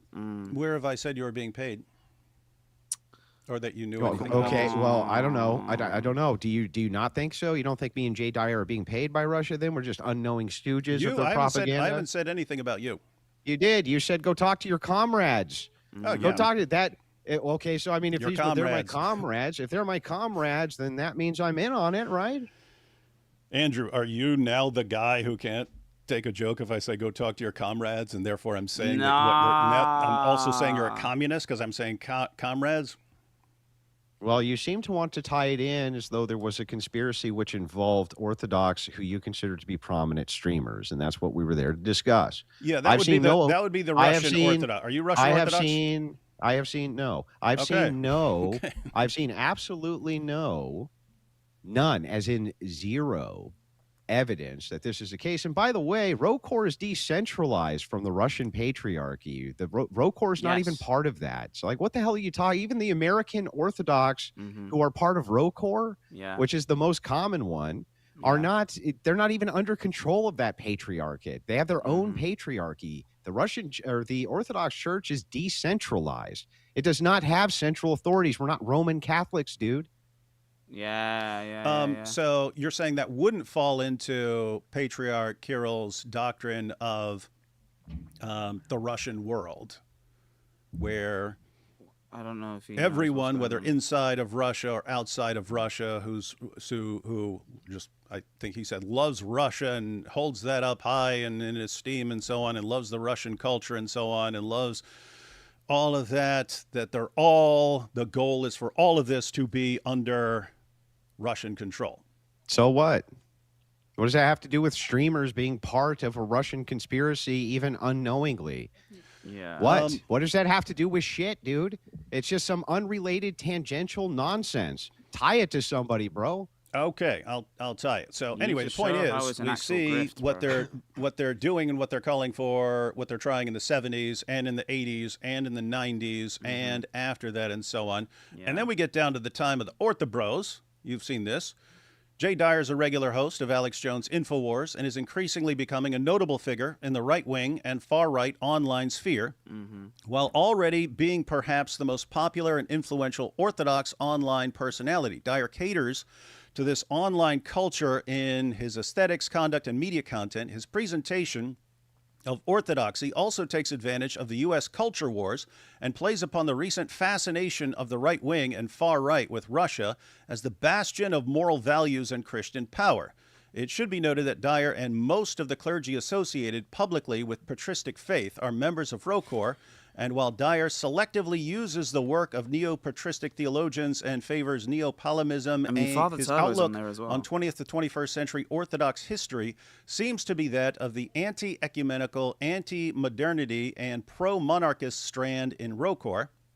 Because of this, it is telling that Dyer consistently and outspokenly attempts to undermine the credibility of the Orthodox Church in America and its bishops. Dyer perpetuates the defining of America as enemy of orthodoxy by frequently labeling those who defend the Orthodox Church in America Ameridox, a pejorative meant to bring their orthodoxy into question by identifying them with America as degenerate, while directing his followers towards ROKOR, the Russian Orthodox Church. Oh my God, this outside of Russia. is the weakest shit ever, dude. Here, let's go through a bunch of this, because this is just actually, this is stupid. Like, I actually expected better than this. This is actually dumb. ROKOR, one more time, David, is not under the Patriarch of Russia. Can you repeat that to me so I know that you heard what I just said? ROKOR is its own thing, right? ROKOR literally stands for Russian Orthodox Church outside of Russia. That's what it stands for. Russian Orthodox Church, which is outside of Russia. That's so ROKOR. they have no loyalty to Russia or to the Russian Orthodox Church? No, and by the way, they they fight all the time. They fight all the time about shit. And by the way, let's point this out. Do you know why Jay Dyer calls him a Ameridox, the OCA? They calls him a Ameridox because what he's doing is he's making a play on the word heterodox. Okay, that's why he's saying Ameridox. The whole idea here is that the OCA does have some people in it who are highly progressive, who try to embrace some degenerate values. And that's not even controversial. This is known. You would be against the same things, in fact. Right? So, and not even just that, it's also the fact that people within the OCA also disagree with some of these things. I know a lot of archpriests are just like, hey, yeah, I think there are some times that we have some of our, brother clergy that might be a bit, inaccurate. In church, and you had some issues with their leadership, or you had some issues with what it is they wanted to do, wouldn't you call it out too? So just to be clear, you're claiming that Rokor is not under Moscow's jurisdiction. Yeah, it's outside. Yes. Okay, good to know. Good to know.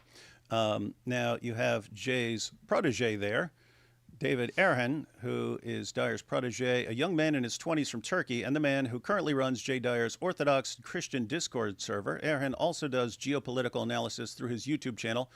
For example, supporting Russia in its war against Ukraine, but most of his work is apologetics against Oriental Orthodox and the Assyrian Church of the East, lambasting them as heretics and attempting. Which they are. They literally are. They are technically heretics by the confession. They are heretics by the confession. But yeah. Also known as a misogynist. That's not really relevant for what we're talking about here. But notice that this guy's So he's interested. based. So he's based. By the way, out of all of the people, by the way, you can just go on Patristic Faith, right? I want to look at the number of the contributors. There are, I want to say 1, 2, 3, 4, 5, 6, 7, 8.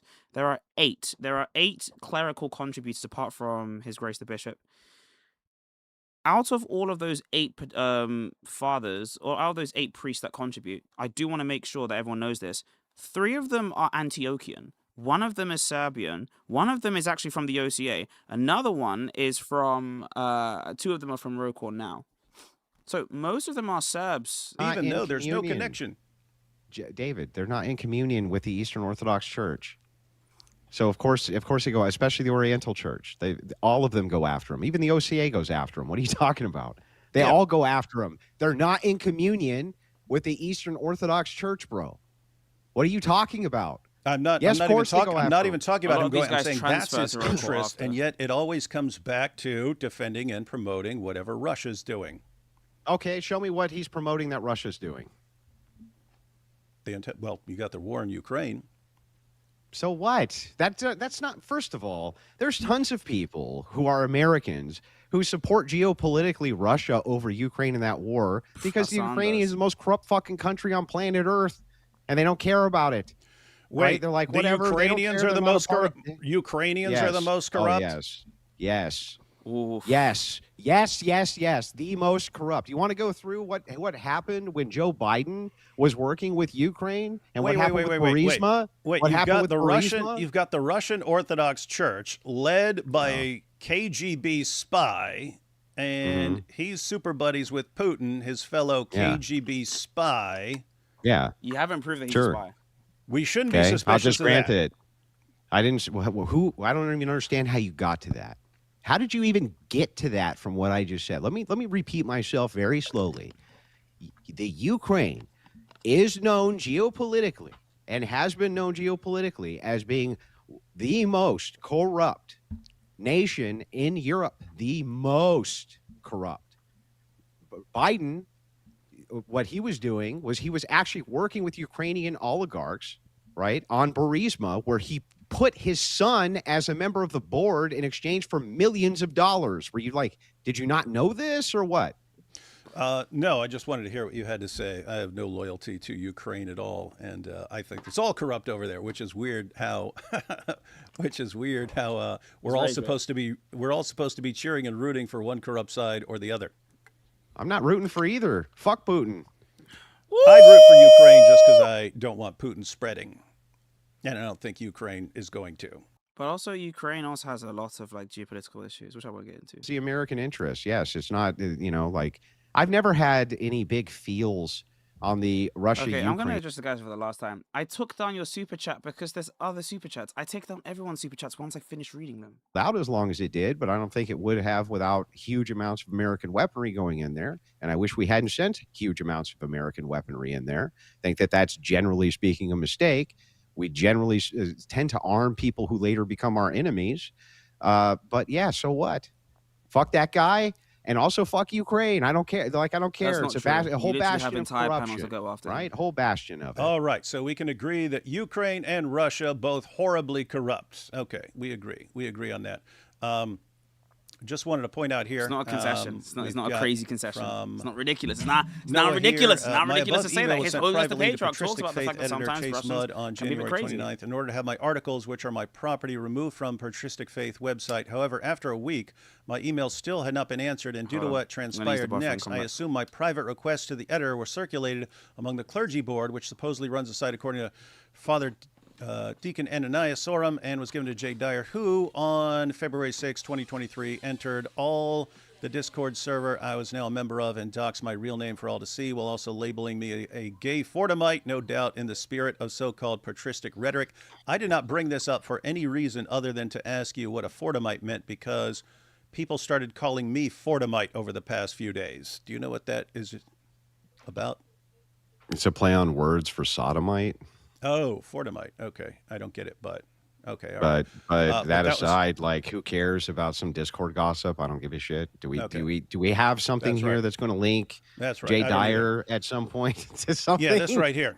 Or So here we have, okay. to put it bluntly, besides the ill treatment I've received, this was his explaining why he wanted nothing to do with the website or the Discord server. To put it bluntly, besides the ill treatment I've received from several affiliated with this site on another platform, I do not agree with the version of orthodoxy it pushes, a mixture of radical right-wing politics, sectarian ecclesiology, eschatological frenzy, and an evangelical fundy mindset transposed onto orthodoxy, presenting online cults of personality under the guise of traditionalism, and whose only use for theology is as a ballistics against the other. I do not believe the views continually expressed on this site are representative of the Orthodox hierarchy or the best theologians of our time, let alone the ancient fathers, nor is any serious theology being done or going to be done here. Consequently, I have no desire to have my name associated with this platform. So that was his resignation. What I was interested there was he's been... Oh, wait, hang on. You said that this was going to be some kind of proof of tying in with Whatever the Russia. big one- yeah, sure. That was I not debate- I proof of debate any Alex. tying in with Russia at all. Nothing. That's just some gossip, man, from some dude who got kicked out of a Discord. What are you talking about? Yeah, he got kicked out of Discord, bro. No, this all fits together like a perfect puzzle. Notice what he said here. The theology, Wait, he points what out that the perfect theology... puzzle? What? What? What do you mean? puzzle, It's bro. pretty straightforward. Oh, Notice he said there, the theology... Uh-huh. The theology Noah there, did. he's Look, pointing look, out, Noah, is Noah did just get a weapon treated. to... Noah did get treated negatively. That is true. But to use that to say that therefore this is a Russian op is crazy. This is just not true. A weapon. Great. That's nice. Proof? Yeah. The proof? The proof is what? What's the proof? All bro? right. So here's what we have. 1970s. Russia sends KGB spy infiltrate the churches. Okay. In the 80s, Soviet he's lost Union it. starts breaking down. They start Andrew, planning, that's trying to what's figure out going how on. to Andrew's like, "Aye, repackage brother, help things me, and so please." on. They come up with this Andrew, it's mixture okay, of bro. It's nationalism okay. and Me and my orthodoxy. little 200 will help you, 90s, man. you've That is got- not what that said.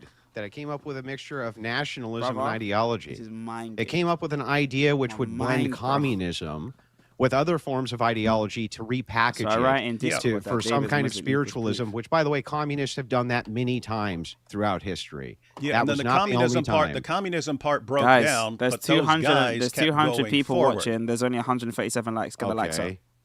You Yeah, have they you can. have you have Which the same, you have guys? the same leaders. That guy. Which You wanna look up? guys? He was leading. I can look it up. He was leading. The Ministry of something until 2015 when someone else took over. You want me to look it up for you? No, I'll just take your word. I'll just say that the same leadership is there. Okay, so 1975. No, I'm sorry, 1987. 80s, These 90s, guys- all the way up to Yeah, all the way up 2015 to, and so on. let's just say all the way up to right this second. Same And you look at people. what they're saying.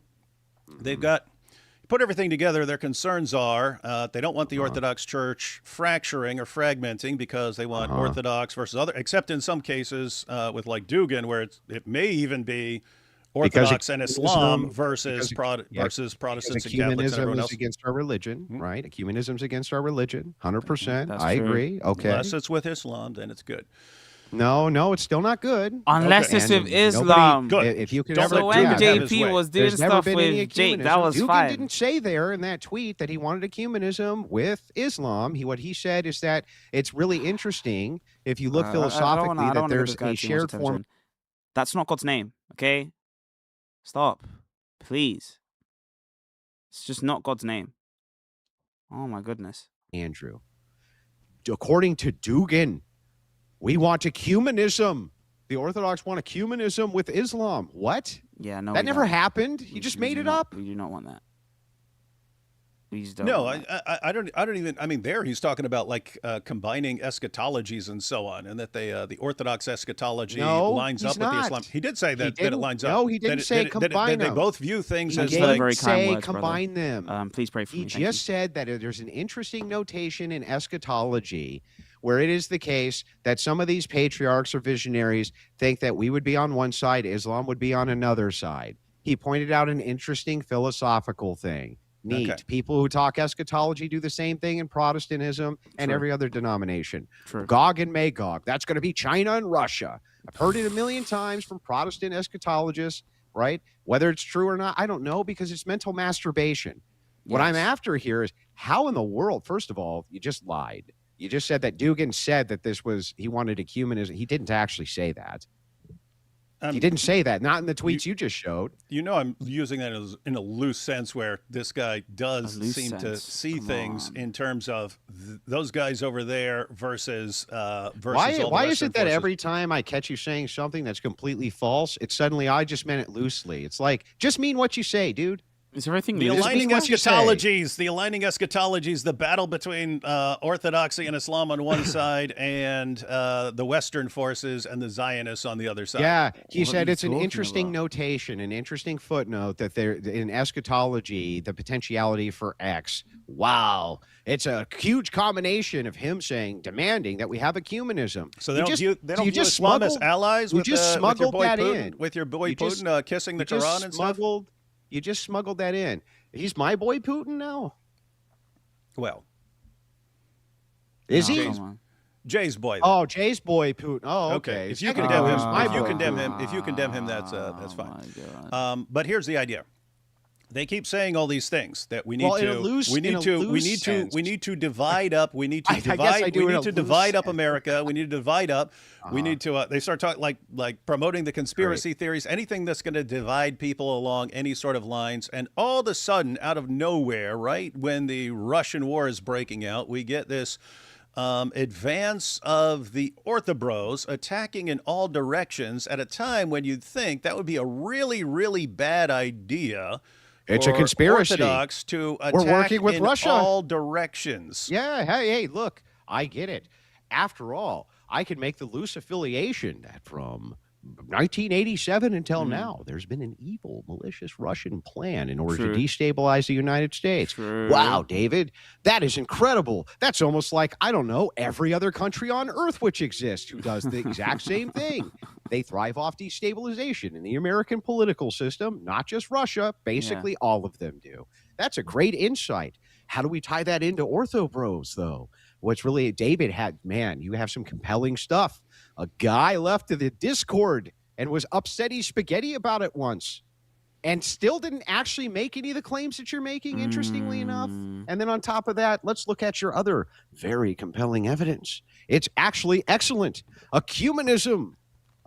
They're going for ecumenism. And then you give us an example where the guy didn't actually say anything about going for ecumenism. Yeah, that's And then crazy. on top of all of that, you still haven't actually tied in at all how the fuck Jay is tied into any of this. Where does Jay come from?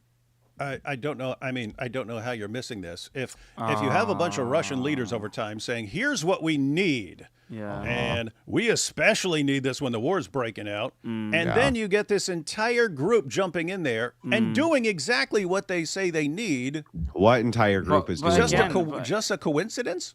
But again, What entire group correlation is- is not causation. Even if those two things were true, which they're Attacking- not, you need to prove there is a causative relationship between the two. Russia's the bastion of morality. Got to is veer doing people that? towards the Russian Orthodox. Jay's not doing that. You don't see how? Do we need to read this again? You can, yeah, it doesn't, even what you read doesn't say he's doing that. Jay Dyer, regular host of Alex Jones' InfoWars, increasingly becoming a notable figure in the right-wing, far-right online sphere, while also being perhaps the most popular, influential Orthodox online personality, caters to this online culture and his aesthetics, conduct, media, his presentation of orthodoxy also takes advantage of the U.S. culture wars. Culture wars. Plays upon the recent fascination of the right-wing and far-right with Russia as the bastion of moral values and Christian power. Okay. Russia, you don't say. It should be noted. It should be noted. Hang on. It should be noted that Dyer and most of the clergy associated publicly with patristic faith are members of ROCOR. Roll call. Members of ROCOR. Russian David. Orthodox To be fair, Church outside Russia. Okay, to be Russian. To be fair. Yes, Roku are a different jurisdiction, but there is still like some sort of like deference. But even at that, like even in the UK here, Metropolitan Anthony, for example, Bishop Irenae is not under the remit of Metropolitan Anthony. They're completely two separate jurisdictions. So Tire. What? What are they, bro?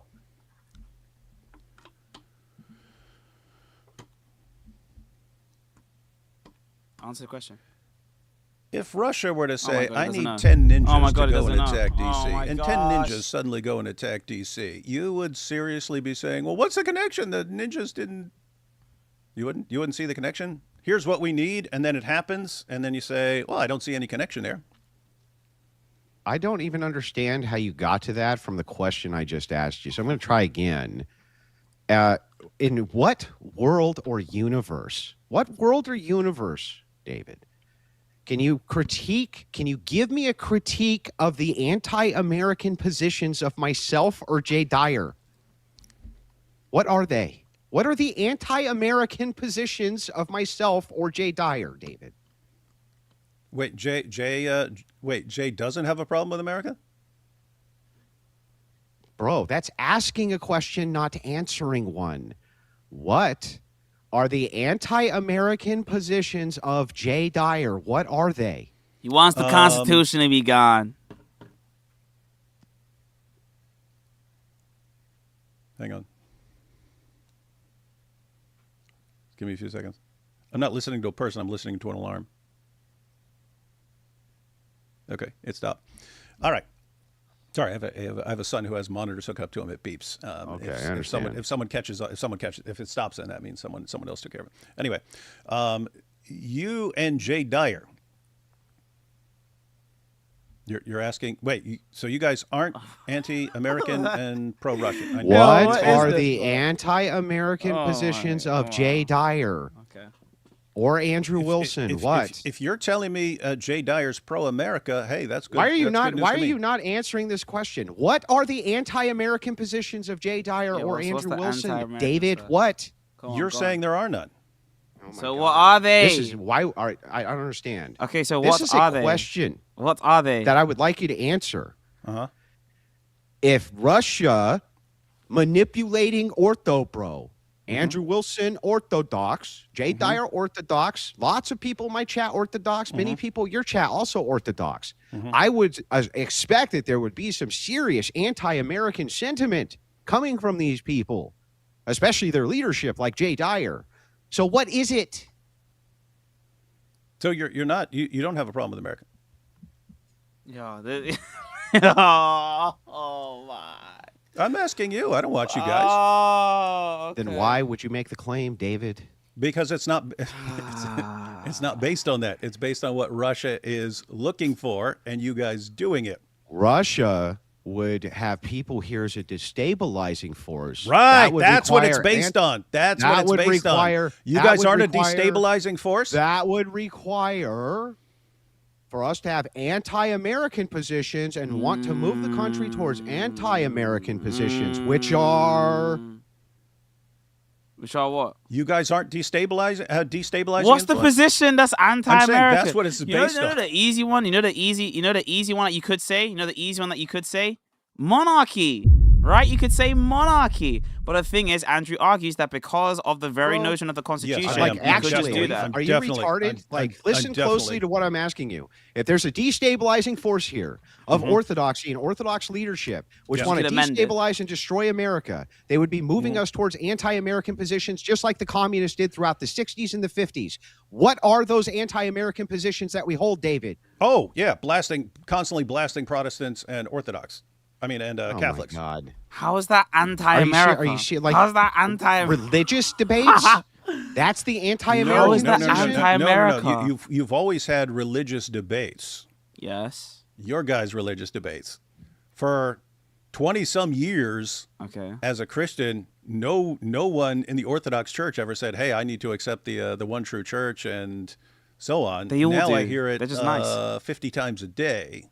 Something So happened, what? and it was all over the past 4 years, How right in the since the world would Russian that war be started. anti-American? How is Because that you anti-American? weren't paying you have the attention, that's Establishment why. Clause. It allows us to have those debates. Yeah, you can have those Literally debates. inside of the Mhm. Constitution.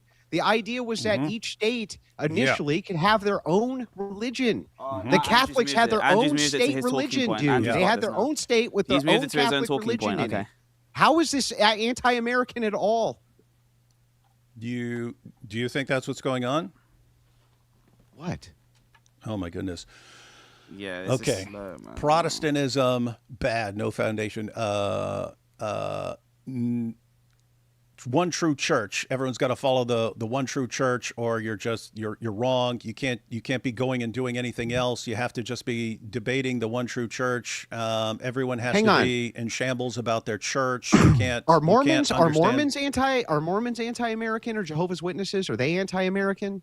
Good question. That's not what we're talking about, man. Yeah, Oh answer the my question. gosh. Are Mormons anti-American?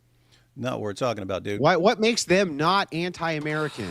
I don't get it. If they were part, of what Russia was calling for, and then were sent to cause as much division as possible in the United States, then yes. The thing you haven't demonstrated that any of these people have any affiliation with Russia whatsoever, and you can't name a single anti-American position they even hold. Because you know Jay what's really funny Jay here? on RT. Jay on RT, great. Okay. Yeah, Andrew on CNN must be a progressive then. Must be aggressive if I went on CNN. Russian state television, RT, the same one that was funding the Western influencers. Would you go debate on Al Jazeera against a Muslim?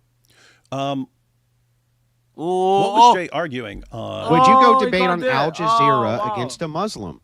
Oh, sure. Is that what? Okay, great. Okay, so is that what Jay was doing Got there? him. Was that what Jay was doing on there? He was debating. He was debating someone. He was probably giving his political positions. Which ones of those political positions, or which ones of those positions are anti-American that he gave on RT? Can you give me one? Let's see. The shows were evangelicals and Zionism. Okay, how's that Yeah. anti-America? The anti-Semitism trick. So that was the second show. So the first show was evangelicals and Zionism. Yeah. Huh. That sounds exactly like your buddy Dugan what's there. anti-American We got about Muslims that? and Orthodox on one side, evangelicals and Zionism on the other. Then we got the anti-Semitism trick. Wait, hang on. And then orthodoxy and the state. This is an association fallacy again. This is crazy. So, do you agree with me that there's lots and lots and lots of atheists right now who aren't very happy with Zionists? Yeah, sure. What makes that anti or un-American? What? Well, if they're being stirred up and incited and led by the Russians who are trying, I mean, my goodness, we've got it right. That doesn't make them anti-American. Doesn't make them anti-American, though. Saying destabilize, deceive, divide, anything that could split people, keep pushing that. And if you so let me ask you a question. I'm very divisionary with the positions that I have when it comes to beating the shit out of progressive leftists verbally. And I've been doing it for years. I'm very, very divisionary. That's very American. What about that is un-American? That's totally American. Unless you're doing it for Russia. Great. Now you can show me that Jay Dyer's doing it for Russia. Oh, well, I mean, you are the one just because it agrees with Russia does not mean that it's completely reasonable to conclude if someone doesn't argue for his church as the true church, to conclude that he's trying to spread the net as wide as possible for donations. You're the one who said it would be reasonable to conclude that he's a grifter, even though it's not what you were saying. Even though it's not what you were saying. First of all, that's not what I said. It is reasonable to conclude that the person is a grifter. That's not what I said, and that's just meta shit. So, do you have any evidence at all that? No, those weren't my words. Do you're paraphrasing? You got it wrong. But what was your position? Hang on. I think I recall you saying let's just grant it. Let's just grant it even. Okay. Let's just grant it. Great. Okay, yeah. Andrew Wilson, what a tart that guy is. Anyway, your evidence that Jay Dyer works directly with Russia or even is affiliated in any way with anybody from Russia? Anything, David? Do you have a damn thing, David? One thing? Yeah. Okay, what is it?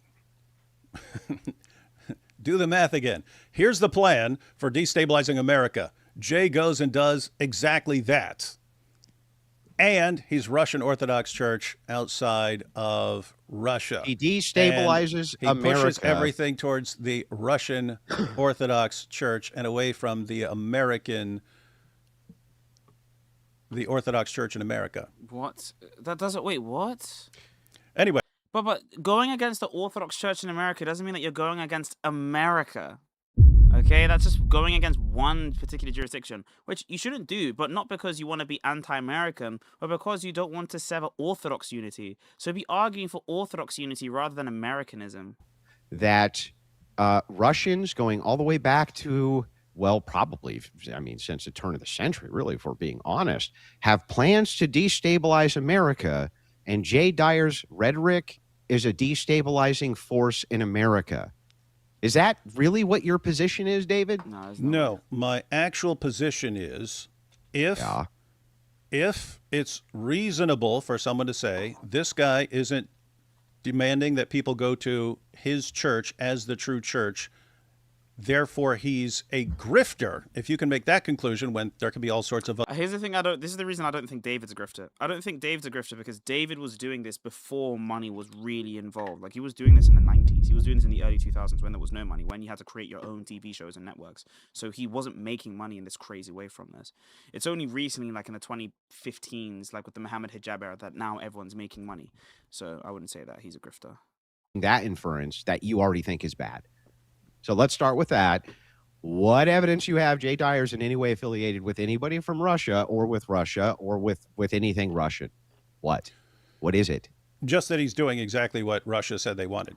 And it all happens. And so is China. All that happens, all of a sudden it happens right when Russia has a war. And then it's, hey, Orthodox of the world. Hey, Orthodox. No, hang on. Orthodox of the world. Unite, because people are taking different sides on the war in Ukraine. So the Orthodox Church is being divided, and all of a sudden, hey, let's all of us Orthodox unite against the Protestants and the Catholics and destabilize everything. Okay, so how would the same thing not be true of like Zionists in Israel, who basically the second there's a war, right? They start creating divisionary lines when it comes to religion between them and Muslims, which seems totally accurate and fair to me, et cetera, et cetera, et cetera, right? Here you have two Orthodox nations which are fighting with each other. Of course, the Orthodox Church and Orthodox people are going to have opinions about that. Yeah. I don't understand, though, how we get to the conclusion that Jay is in any way involved with Russia, David. How do we get there? All you've said here is, well, Russia planned to destabilize the United States, and Jay Dyer is a destabilizing force. Therefore, Jay Dyer must be working with Russia. Is that right? Not just destabilizing. It's the all the Orthodox unite against the enemy. That's kind of the idea. Who's the enemy? It's the Orthodox versus everyone else. It's always been the Orthodox against everyone else. What are you talking about?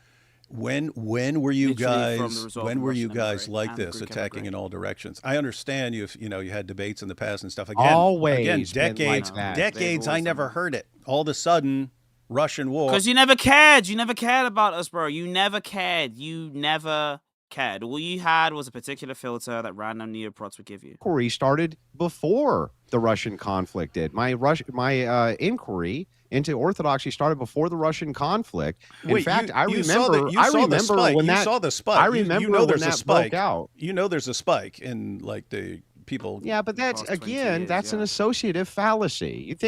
Are you saying that you think there's a spike in Orthodoxy because of the Russian war? That's the cause of it? No, please don't say that. No, I'm saying there's a coordinated campaign to be pushing this stuff, and there are people who fall for it. Great. What? That's fantastic. And I'm not Can you talking about show people me? falling for I'm not talking about people falling for orthodoxy or what? something like that. I'm talking about Here we this. go. Hey, everyone else is weak. This is the masculine church. We'll show you how to be masculine. Yeah, and that's the way wrong. to be masculine. And guess who are the people that call that out? His Grace Bishop Irenae. Bishop Irenae's literally called that out. I'm not even under his jurisdiction. I'm not even under his homoforum. But he's written a public document saying that if you come to the church specifically to be masculine or to be more masculine or to be stronger or to be more of a man, get out. You're not coming for the right reasons. He's literally said this. So how could that be under our particular remit here? Masculinity? What are you talking They're about? not attacking them based on their masculinity? Yeah, when? Where are they attacking them on masculinity? Everyone who disagrees with them isn't gay and a female body part and so on? Yeah, they shouldn't be saying Bro, that. that's everybody online who disagrees with it's just everybody. an is online thing. That gay, is Just true. an female. online That thing. is true. David, are you seriously going to tell me? Are you going to sit here with a straight face and tell me that literally everybody online has a disagreement with somebody else isn't going to call them a gay retard? Also, is that not the same thing that David Wood does with the whole Zut? Were you not the one that wanted to make Zut Day? Articles coming out. That's a whole New gay York joke. Times, everyone else. It's all. This church in the West is too effeminate, so I have to go to a manly church. The a church in the masculine West church. Talking is too about- effeminate. Yes. Okay, there you have it. The 100%. church is effeminate. Yes. You agree? The Western churches are very effeminate. Do Yes. you agree, David? Do you want to know how I can prove that to you? So we go. The solution can is be to a go funny to want me gay to joke. It's prove still a that gay to you? The joke. solution is to go to a manly church like the Orthodox Church, which teaches true masculinity. And in order to be masculine, we just problem have to here do is- Now, what is the Putin issue with that? wants. You want it? Let me. Okay, so that's where we have the disconnect. So we were almost in some agreement there. You're right that Western Protestant churches have become very feminized. You want me to prove it to you? All you have to do is look at the male to female ratio.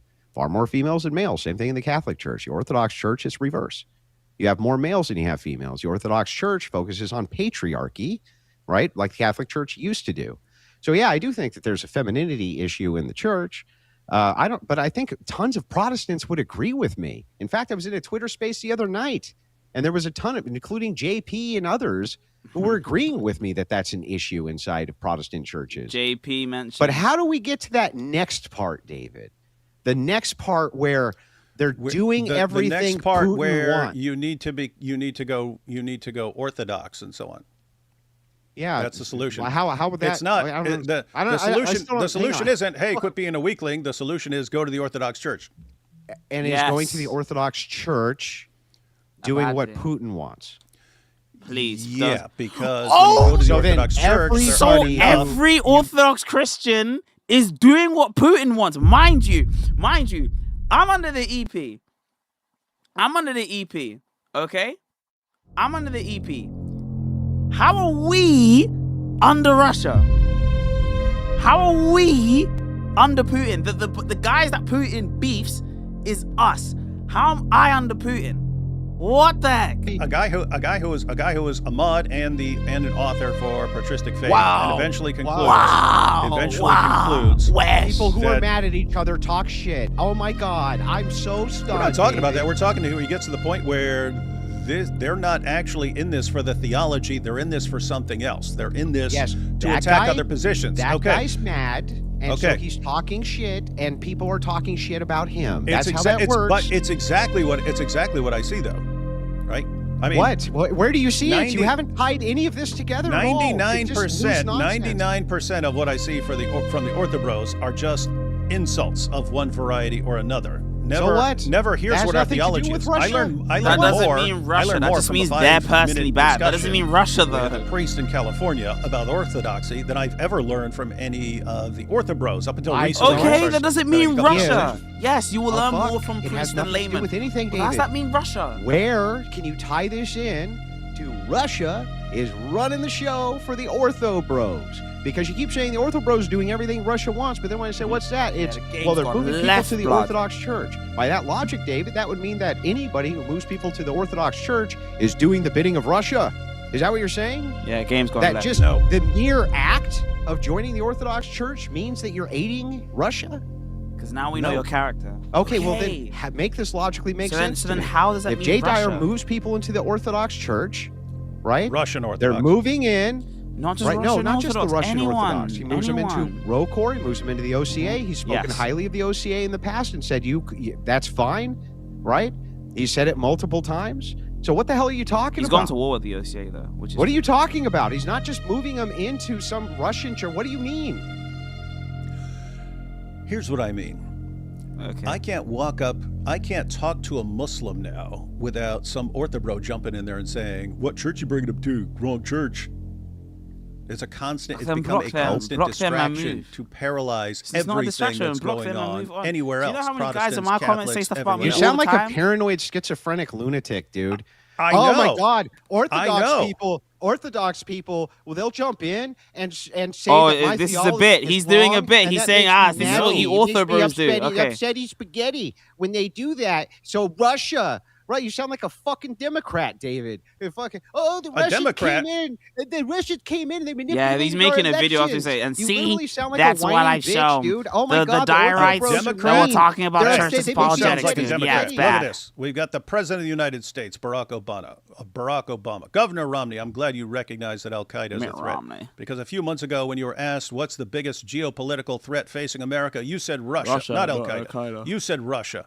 And the 1980s are now calling to ask for their foreign policy back because the Cold War has been over for 20 years. Who do you have here? You have the king of all the Democrats saying it's stupid to think Russia's the threat. There are so many other threats. That time has passed. So you're sounding just like Barack Obama. Oh, you're right. Except I sound that, like Obama, that was bro. like 20 fucking years ago. Can we Yeah. talk about Hillary Clinton, bro? Okay, so you're like Barack Obama. What about Hillary Clinton? from So you're like 20 years Hillary ago. Clinton. You're like Hillary Clinton You're 10 like years Barack. ago. You're You're like Hillary Obama. Clinton. You're You're like Clinton. Obama. Yeah, You're like David Obama. Clinton. David David Clinton. You're like Obama. Okay, got it. Andrew Obama. You sound like a Democrat, bro. You're literally blaming all of Orthodoxy, Ortho Bros Online, No, saying Orthodox, they're yes. part of. You're saying they're part of a Russian conspiracy that you can't demonstrate. Yeah, that they don't. You can't show, most of them don't you know can't about show it. a single tie. They're just following You their can't leaders. show a single tie to any of the quote Orthodox online leadership to Russia at all. And all you've done is say it distracts me from my work when they come in. It makes me upset and distracts me from my work, and that's destabilizing to the nation. I want to tell you a couple things. First of all, nobody in the nation knows who the fuck you are. So if Ortho Bros are messing with you, okay, or whatever, Wait, you said no that's one in not the nation? destabilizing the nation. That's Yeah, not no one destabilizing the in man nation. said no one in the nation rates you. No one knows who you are. Everybody, they make fun of you sometimes on the internet, bro. Yeah, That's then it. move on. People make fun of me. I'm talking about. Yeah, who? We can no longer do evangelism or anything else without Orthobros jumping in there. No one else is jumping in Oh, there. no, Even that's people who terrible. don't think we're. Mind you, they don't do this for Catholics, by the way. The whole churchless thing doesn't work for Catholics because they actually have a confession that they're leading people to. They're just asking you, what is your confession of faith? And how is your confession of faith distinct from other groups that you would actually disagree with in terms of the gospel? So could you have a clearly defined gospel message? Destabilize. Russia is targeting you guys and destabilizing Russia's this by definitely using the targeting and Ortho Bros. trying to destabilize. We know that. I Are see. you denying that? You're denying I'm Russia. I'm I denying know you're 100%. denying the connection. I know you're denying the connection, but Mhm. you don't think Russia is trying to destabilize and so on? I think Russia's been trying to be a destabilizing force against the Correct. United States since the 50s. Yes. How would you identify? So there are times they're caught. They put, they send money here or they have a spy here and the spy gets caught. Do you think everyone gets caught, or there are some people who are doing it and you don't have, let's say, the paperwork for it? How would you identify Depends. someone? How would you identify? Because the way I were to do it, if I wanted to, would be I would say, okay, what are they saying they want, and who's doing exactly what they say they want? Well, let me tell you how this actually works in real time, having studied politics for my entire life. What happens when you have, foreign actors who are coming in, what they usually do is they try to attach themselves to some sort of political arm, okay? That's usually what they do, and that's usually at the politician level, not at the streamer level. It's not to say that streamers haven't been influenced. They have.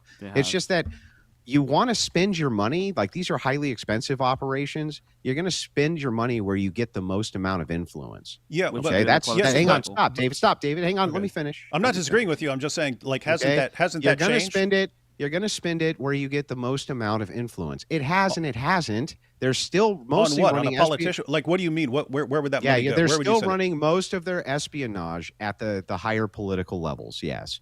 Now, that it is true that that's probably picked up with streaming, just like it picked up with news networks, True. right? There's always going to be foreign actors who do this. Yep. That's 100% correct. Yep. But you have not identified any foreign actor connection with any Orthodox streamer, not one. And when you say, don't you think that we should be able to at least identify some? I can even grant that position. Okay, how about just one? And you mean, and they mean specifically in the diocese. Can you give me one? Can you give me one? Just what? one who you say and claim will be willing to claim publicly is working with Russia or working with Russian interests. Can you just give me one fucking name, dude? One. He's gonna say Jay. Oh, Jay Dyer. Thank you. Okay, so your public accusation is that Jay Dyer works with Russia in order to destabilize the United States, correct? No way. Bingo.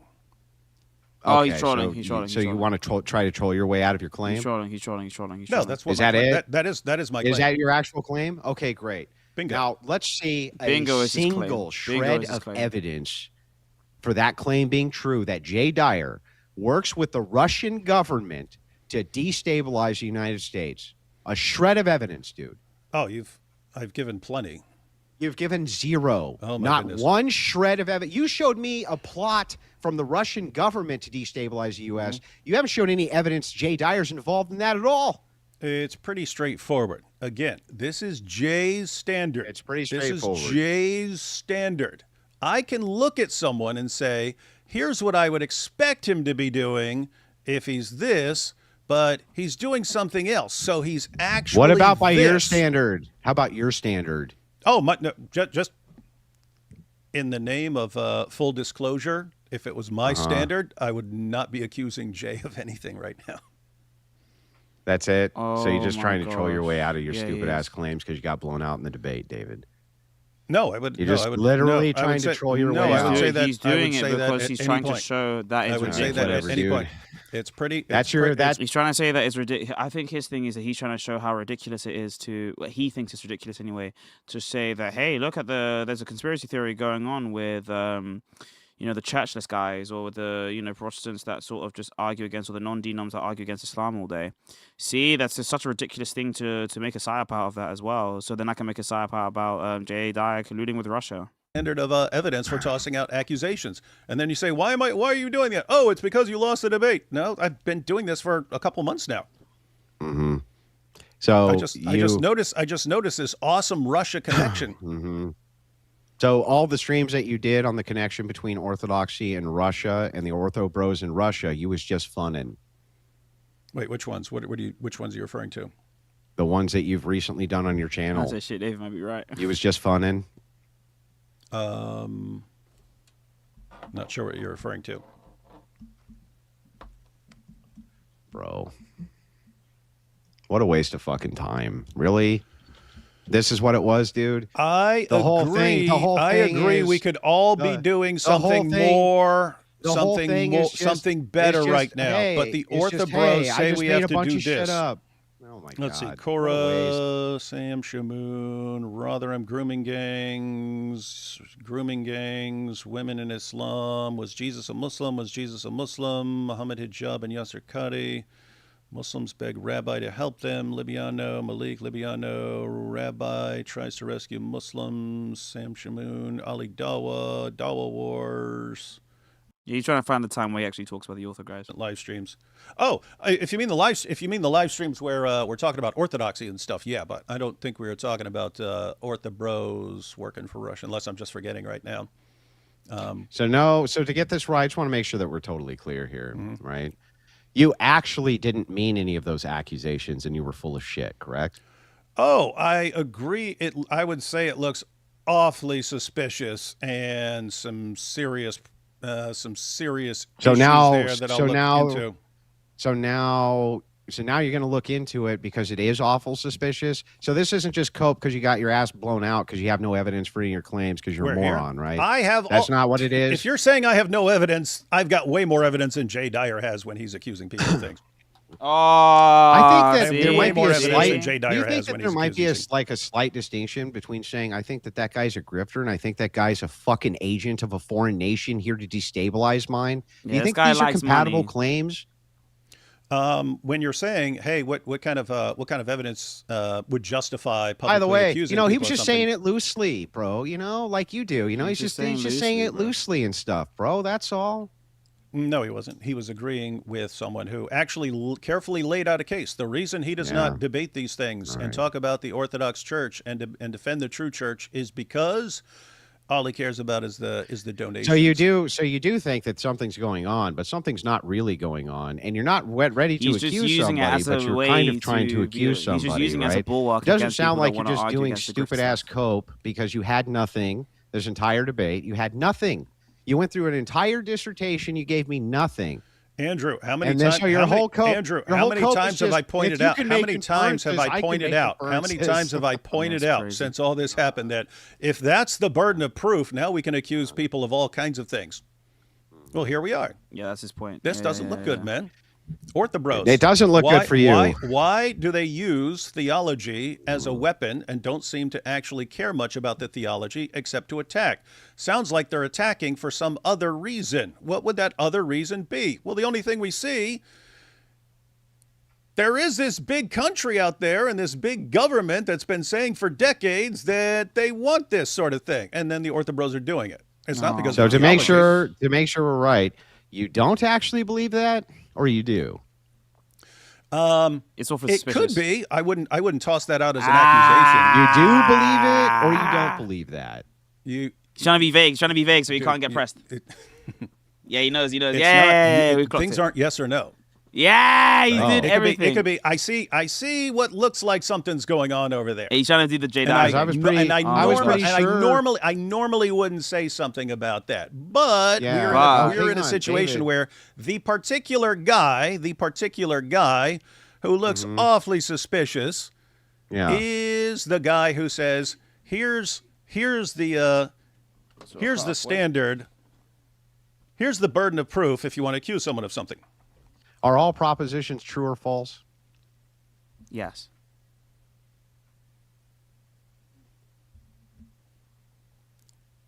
Are all propositions true or false, David? I'd have to think about it.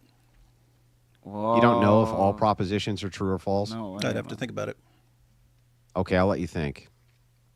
I'd Don't you have a think about that PhD in for- philosophy, bro? His Yeah, PhD was in I'd the still problem have to of think evil. about that for a while. Oh. His PhD is in the problem of Go evil. go Okay. go ahead and give your answer, and I'll go along with it. I want to know. Are all true or false propositions known to be true or false by everyone? Just because they're known to be true or false is not the same thing as whether or not they are true or Okay. false.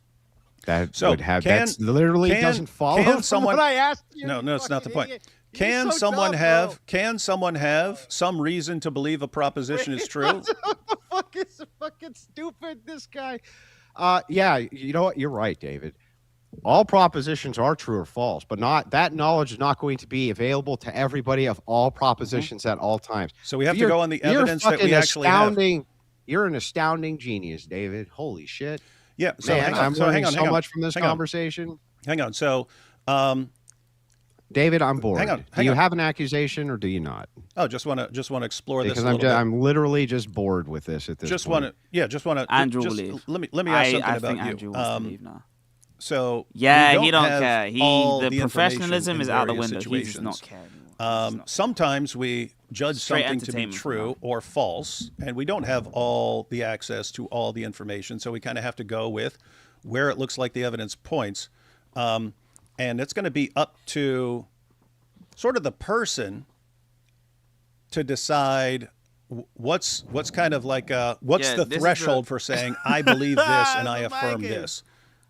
Personally, you, where would Uh-huh. that be? Like, if you, in other words, if you had, would it be like 60% of the relevant evidence that you have access to Oh. points in this direction? Therefore, I affirm it is true. Would it have to be 90%, 95%? I'd have to think about it. Oh, okay, good. That's a good answer. That's what I would normally say in these kinds of I'd situations. I'd have to think about it. Yeah. He doesn't So even if mean you it for take a real. situation where I would accuse someone doesn't of even mean it for real. something, I'd have to be pretty darn sure.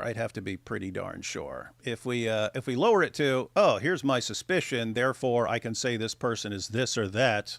If that's the threshold for making a claim, okay, then when I'm talking about that person, I will apply that standard and that threshold to him, which is what I'm doing with Jay. And if you have, but yeah, we'll have to go back and see what you said. I seem to recall you insisting So that it is reasonable to conclude that.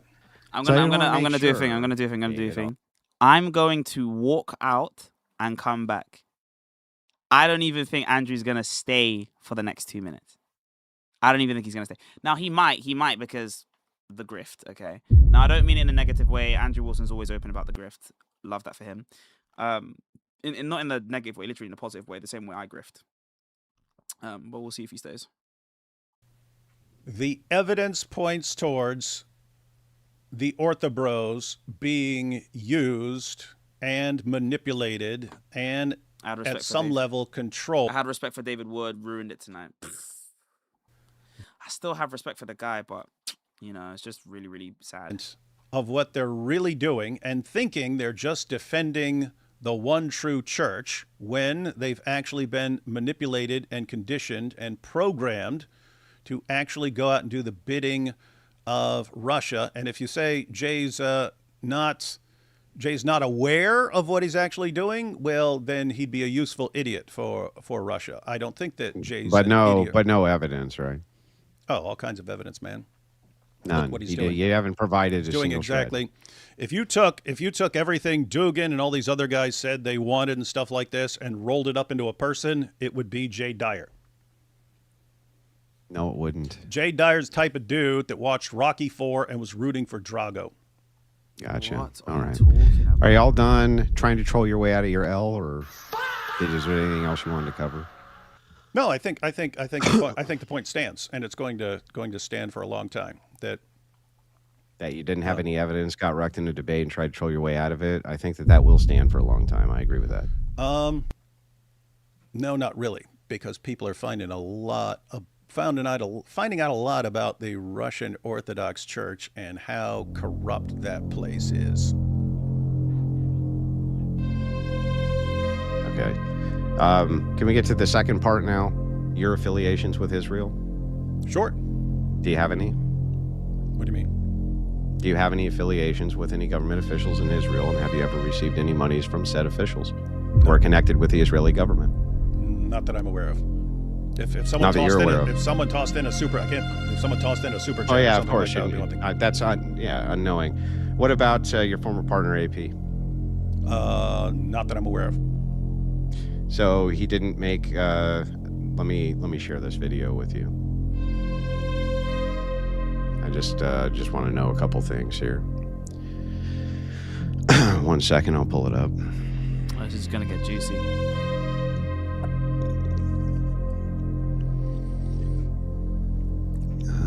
Share screen.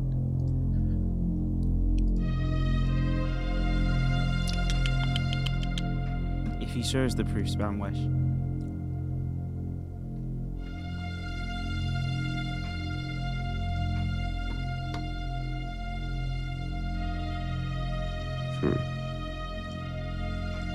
Oh, there it is.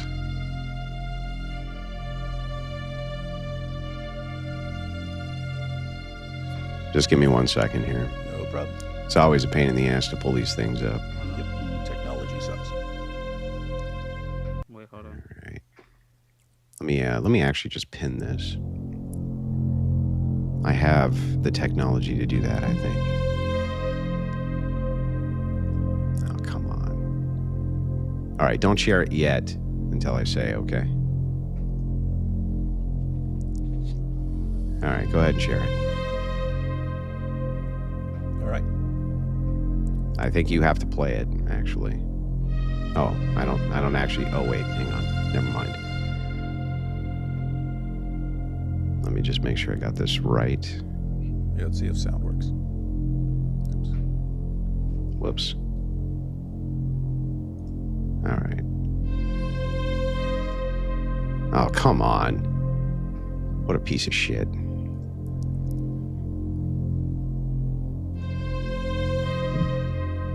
He's muted. Got no sound here. What? And You have no sound on sound? the sign. All right, stop sharing the screen. Let me know when you got it not shared anymore. All right. You can just tell us what's in it. Yeah, so here's what he says. Oh, he's He trolling. says, Oh, is he trolling? I've been invited to Israel by people with very interesting and very important connections. That comes from your co-host, Apostate Prophet. Who do you think those interesting connections were with, David? Don't know. You want me to ask him? Yeah, did you go out to Israel with him? When was Yes. this? Do you want me to pull up the date on the video? No, he was there recently, like when Tommy Robinson was there and stuff. I don't know which trip this is. No. That said I got interesting connections. But who are these interesting connections? Yeah, who are I these? don't know. That's If somebody said that you have some interesting connections in a foreign nation, and then you went out to said foreign nation, wouldn't you want to investigate who these interesting connections were with? Depends on if it was relevant. Yeah, who do you think the interesting connections could be? In Israel? Mm-hmm. Don't know. What, Netanyahu? I don't know who. Netanyahu? BB. All right. Do you think that it was? I don't know. I'm asking you. I don't know. I know who we talked to when we were there. I don't know. I mean, he was there with Tommy Robinson and a couple of others. Yeah. And does Tommy Robinson have any connection with the Israeli government? Don't know. Don't know. And you don't have any, of course. You just went out there with your friend, right? Mm-hmm. Did you kiss the wall when you were there? No. No. Did you put on a yarmulke? I did that. You put on the yarmulke. Yeah. And then were you paid any amount of money? No. You weren't paid any money? No. No. And your trip wasn't paid for? We did a fundraiser for that. Yeah. And when you were there, the Israeli government gave nothing to you? No. Yeah. Who do you think the interesting... I'll go ahead. Yeah. I'll go ahead and tell the only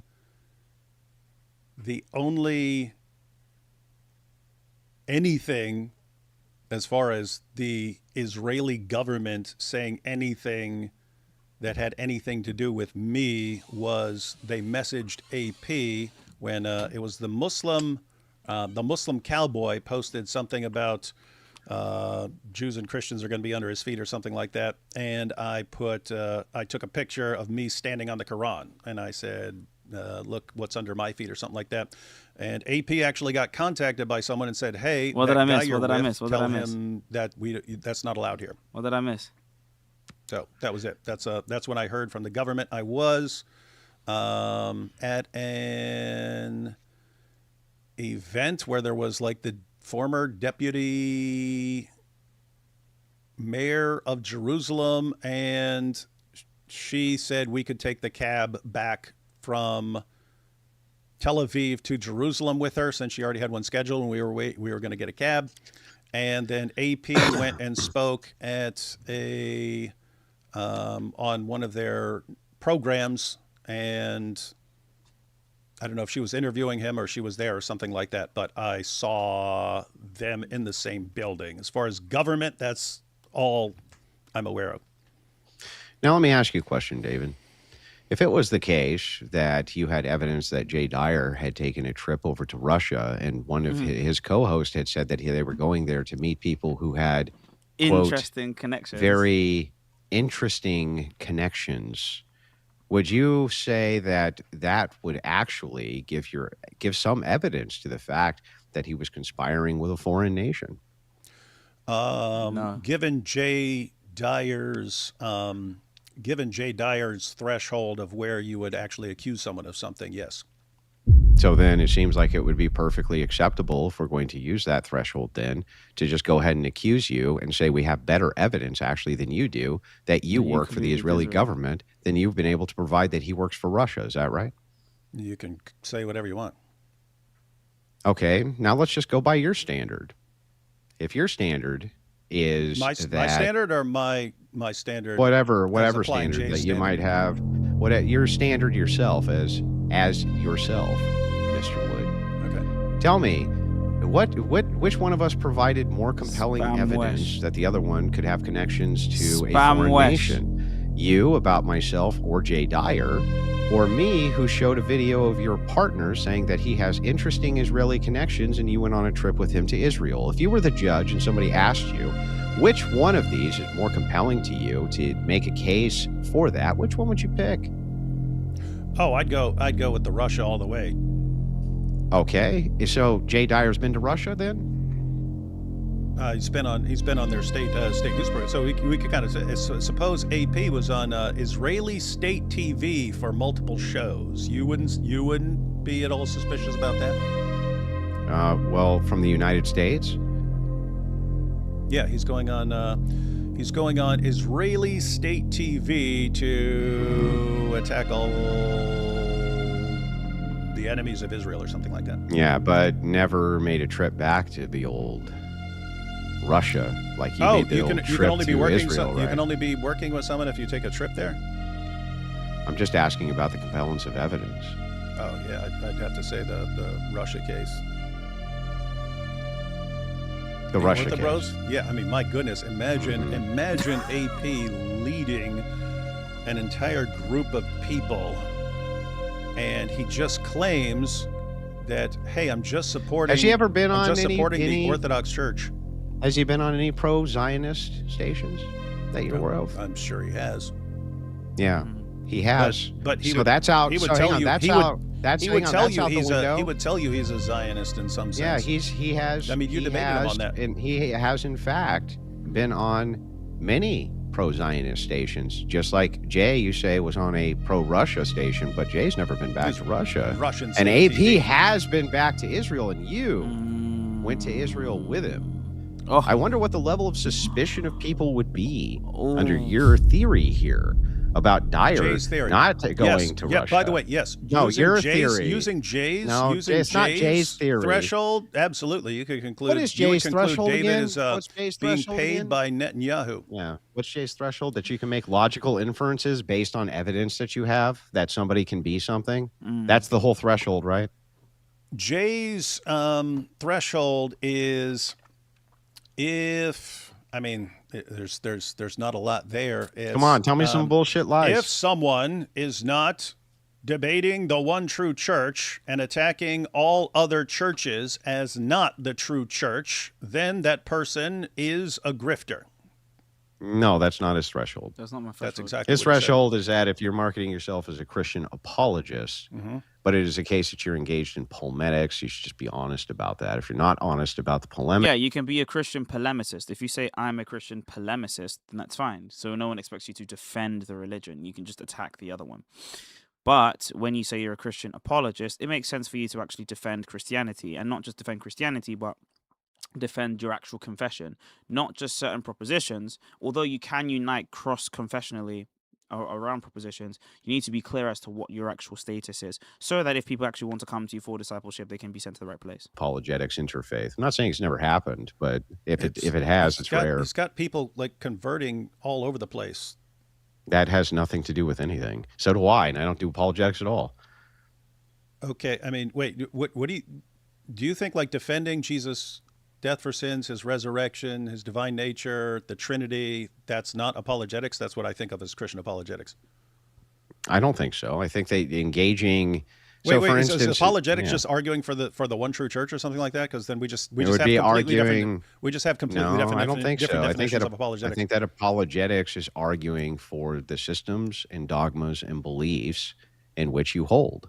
That would be apologetics. But if those systems and dogmas and beliefs aren't tied to anything, then you are literally arguing for belief states in a vacuum. Because you could have someone that believes in a bunch of those belief states and just not be saved. So you still need to be able to produce, a certain list of dogmas that actually do save you. You're generally attacking another position. Apologetics, you're Right. defending your own position. We get the word from 1 Peter 3:15, which is Great. always be prepared to give a defense for the hope that you have. Well, what's the hope that I have based on? It's the gospel. Jesus' death, Got it. resurrection, Yeah, and I deity and so on. understand. So that's but apologetics. when you're So that would talking be about defending the when you're talking existence of about- God, the Trinity. Okay, yeah. Okay, so then by that standard, I must be one of the best apologists who's ever existed, because it's the case that I affirm those things all the time. But I'm not. If you actually defend those, and you argue for those, and you present evidence for those, and you respond to objections for those, all of which God logic does, that would be apologetics. Not with Orthodox people, he doesn't. Wait, now it's only apologetics. I mean, my goodness, in the context of 1 Peter 3:15, you think that is an ortho bro coming up to the Christians saying, and you have to be answering the ortho bro? It's all peoples and all views, right? Wait, so you're only doing apologetics if you respond to all people of all views. You can't just say, "Hey, I defend." So someone can't just say, "Hey, I defend Christianity against the objections of Jehovah's Witnesses." You can't do that. That's not apologetics. It's only apologetics if you defend against every group in the world. Well, I'm taking the biblical passage. Read it. 1 Peter 3:15. Read it. Always be prepared to give a defense for the hope that you have. And who's that supposed to be against? Everybody, right? Live restricted. The live's been restricted. That is the most insane interpretation. Live on TikTok. The live on TikTok has been restricted. If there's no Christian apologist in the world, then, because there's no one who has defended everything against every other position. So there's never been a Christian apologist, right? No, but I think that Christian apologetics. And even that was Peter. That was Peter talking. Yeah. That was Peter talking. So he hadn't even encountered a bunch of other positions. Calm down. Okay, so I think that generally speaking, if you have other people who are very popular and have popular views that are so bad against your view that you're willing to actually be like, oh, hey, you know what? This is actually causing me so many problems and so many issues when the ortho bros do this that I'm going to endlessly make content about them spurging about it and talk about it on Twitter all day. I would think that you would be one who would be willing to engage in those types of things. You yourself don't actually engage in apologetics against Orthodox people because you're a polemicist. You engage in attacking Islam. You're very good at that. I'm not going to take that away from you. But you're not very good at defending your own positions. In fact, last time I talked to you, you basically were confused about what your positions were. For instance, I wasn't confused at all. Yeah, you really were confused. You really weren't willing to commit to many of the positions that you stated. So what are your actual positions, David? Can you tell us? Yeah, you just completely misrepresented what I said. Yeah, but how about we just don't misrepresent anything? And I just ask you, what are your actual positions on Christianity? God exists. God created the world. God sent prophets into the world. God gave revelations. Jesus entered the world. Yeah. The Son entered the world as Jesus of Nazareth, performed miracles, died on the cross for sins, rose from What about dead. penal substitution atonement? Who told you? Hey, who told him? Hey, who the hell told him that? What? Excuse you? Huh? Who the hell told him that? Okay, what? In my mind, I'm always thinking, it's like, okay, you have I suppose you have quantum mechanics and you have relativity. They both can't be true. They both work. They both work with certain evidence, and yet they both can't be true. So what are people doing? Maybe there's this other theory that maybe there's this other scientific theory that will incorporate all the data and do it. So looks like penal substitutionary atonement, some version of that. Do I say I affirm this as the only correct position and everything else is wrong? Say no. I don't have any reason to think that I've looked into all the alternative positions thoroughly. And therefore, what do I say? Say Jesus died on the cross for sins.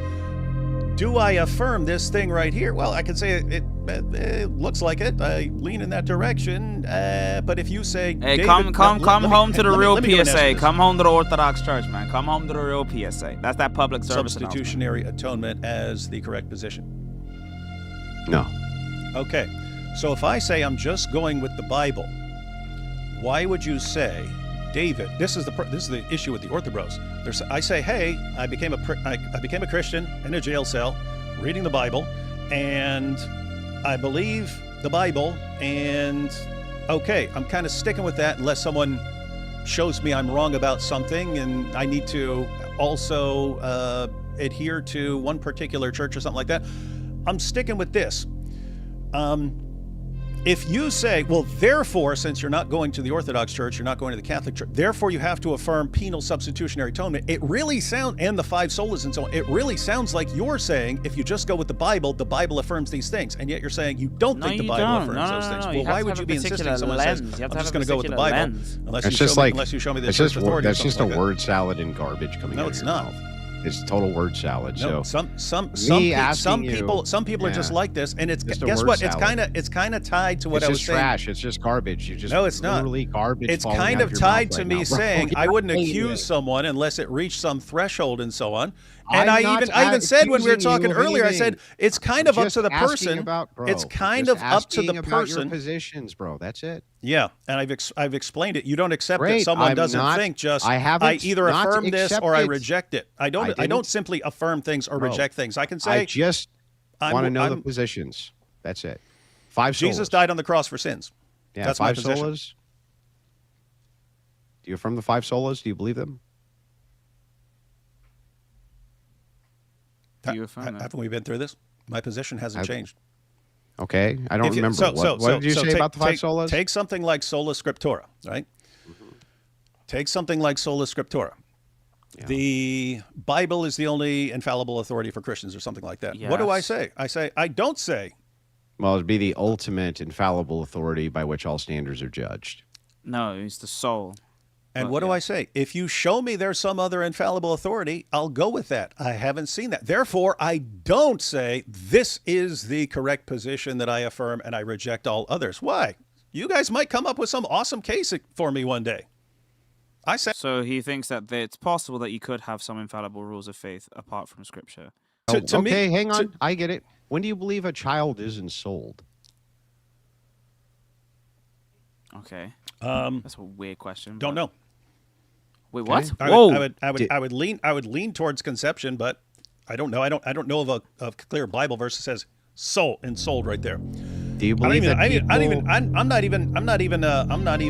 don't even have a firm position on what the soul is. I mean, you have substance dualism, you got hylomorphism and stuff like that. I'm like, how would I know? Couple more questions. I'm just curious. By the way, Andrew, I'm not interested in the 20 questions. My answer is going to be the same. Hang on. I'm asking you questions I've never asked you. So I just want to know the answers to them. So I got a couple other ones. Man, in the Q&A. We're here. You got something on the topic? Well, hang on. Yeah, this is on the topic. So I want to know. We're talking about grifting, right? You're not answering any more questions, David? Because I'm going to keep asking them to you until you answer them, or you're going to have to rage quit, I guess. I don't care. Okay. Well, I'm going to ask you. I'm going to ask you a few more. You can ask anything you want. I'm not interested in the 20 questions. We showed up here for topics. We're talking. What you don't want to answer questions? We showed up for the Russia thing and the Israel thing. No, I don't want to answer. You don't want to answer any questions? A bunch of your questions. I mean, if you have something that's something on topic, yeah, go something on topic. Well, I don't understand. Are we still talking about that topic? Yeah, Russia. Are we talking about a new topic? Russia or Israel? Russia or Israel? Okay. Well, let me just ask you this: do you believe that God is omnipotent and omniscient? Can I at least ask that? No, there's no way he's going to troll this one. Just say. Is he omnipotent and omniscient? Yeah, he's not going to talk. Okay. Do you believe in a pre-revelation rapture? Told you I'm not answering. A pre-revelation rapture, David? He means pre-trib, but whoever's giving Andrew the questions has to stop so that Andrew can actually get back to the substance. Do you believe in pre-revelation? Want to take some questions from the chat then? No, I want you to answer my question. Do you believe in pre-revelation rapture? Not interested. Post-revelation rapture? It's post-trib, okay. Oh, what is your eschatology, actually, David? I'm curious. Yeah. What is your eschatology? Jesus doesn't have one. That's my eschatology. It's another perfect example. Great. You have all these different views. What's your view, David? Jesus wins. Mm-hmm. Well, do you adhere to this position? No. Because he doesn't have to. It's not his shtick. So pre-rapture, not sure. Sounds like Corinth's handiwork. Sure. Someone tell Corinth to put the tablet down, bro. Someone tell him to put the phone down. Let Andrew do his thing. Do you think people can get divorced? Is that permitted by Christianity, divorce? That's a major issue. Nah. David, should babies get baptized? He won't answer it. That's mad. That's mad.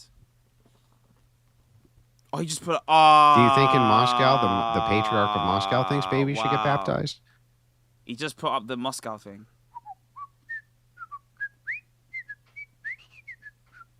Can you do Andy Griffith? The chat Anything wants to on hear top Andy Griffith.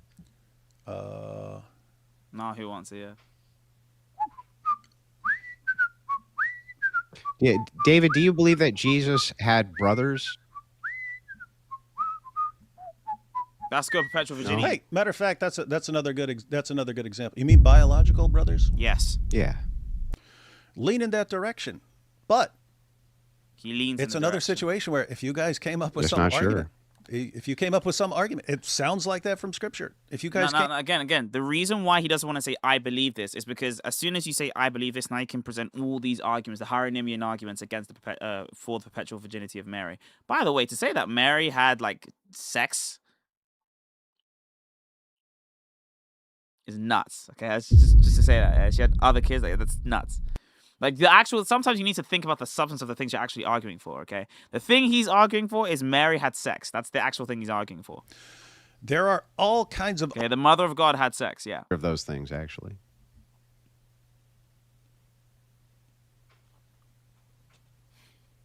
I don't have to either remain sitting here or get up. That's correct. Okay, great. Thank you, Andrew, for that enlightening thesis.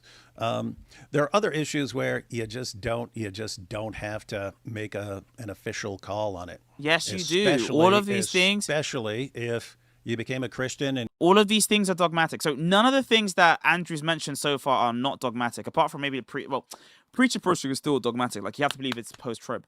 But that said, you also have to believe, like, this is very, very simple. You also have to believe, like, various other things, like the perpetual virginity of Mary, Mary being the mother of God. Ask him this. Is Mary the mother of God? Just ask him that. this is Andrew! Andrew, if you're listening to me, Andrew, please, someone go in the Crucible chat and just say Jerome or Sig, you probably know me as Sig. Sig said, ask David, is Mary the mother of God? Just ask him that. That's the only thing you should ask him. Is Mary the mother of God? Just ask him that, please. Don't ask him anything else. I beg, please. Ask him, is Mary the mother of God? Please. Please. Ask him that, Why please. are you doing a debate with Jay Dyer on that? Please. I'm going to have Oh, you're going to have one. Please, by the ask him time that. you Just get to ask the him that. debate, you're Please. going to figure that one out. But Yeah. right now, you couldn't actually say There's 8K in the with chat. any certainty Lord. that you shouldn't do that. 8K in the chat.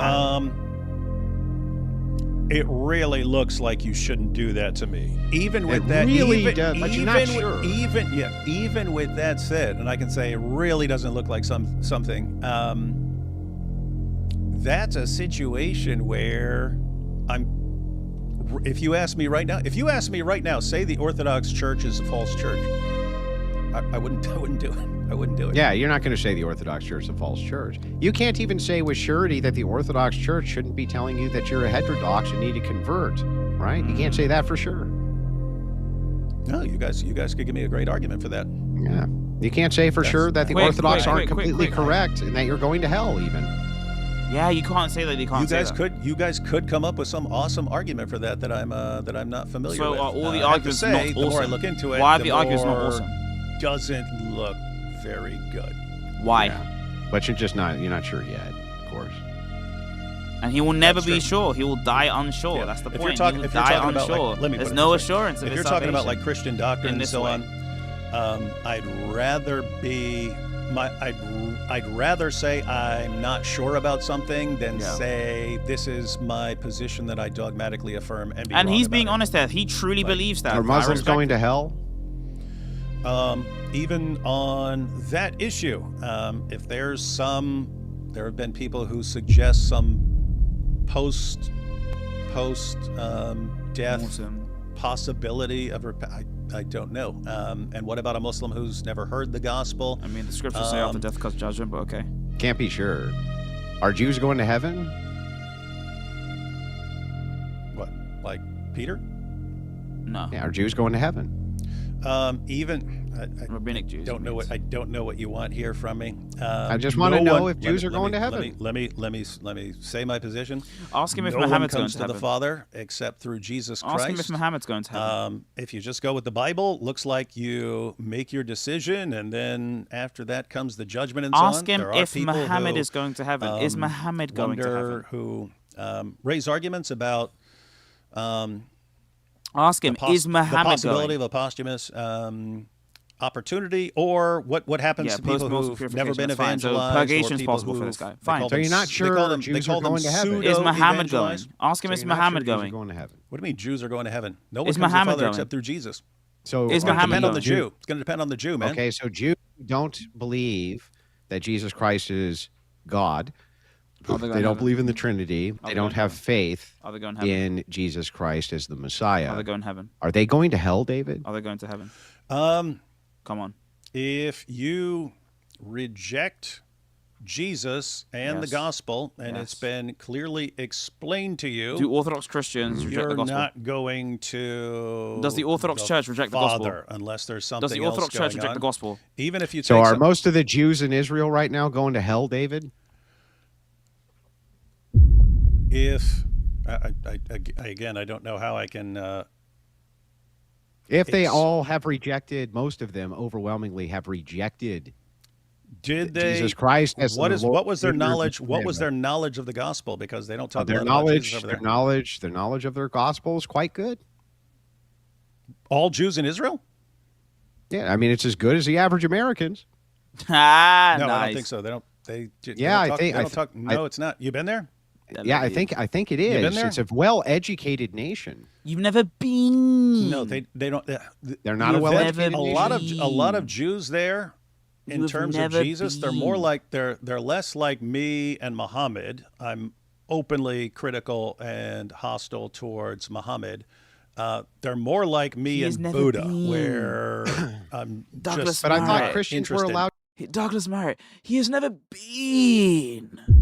And because he has never been, then of course, right, he's never been. How could you possibly know the intellectual status and positionality of the Jews when you have never been? But you've never been there.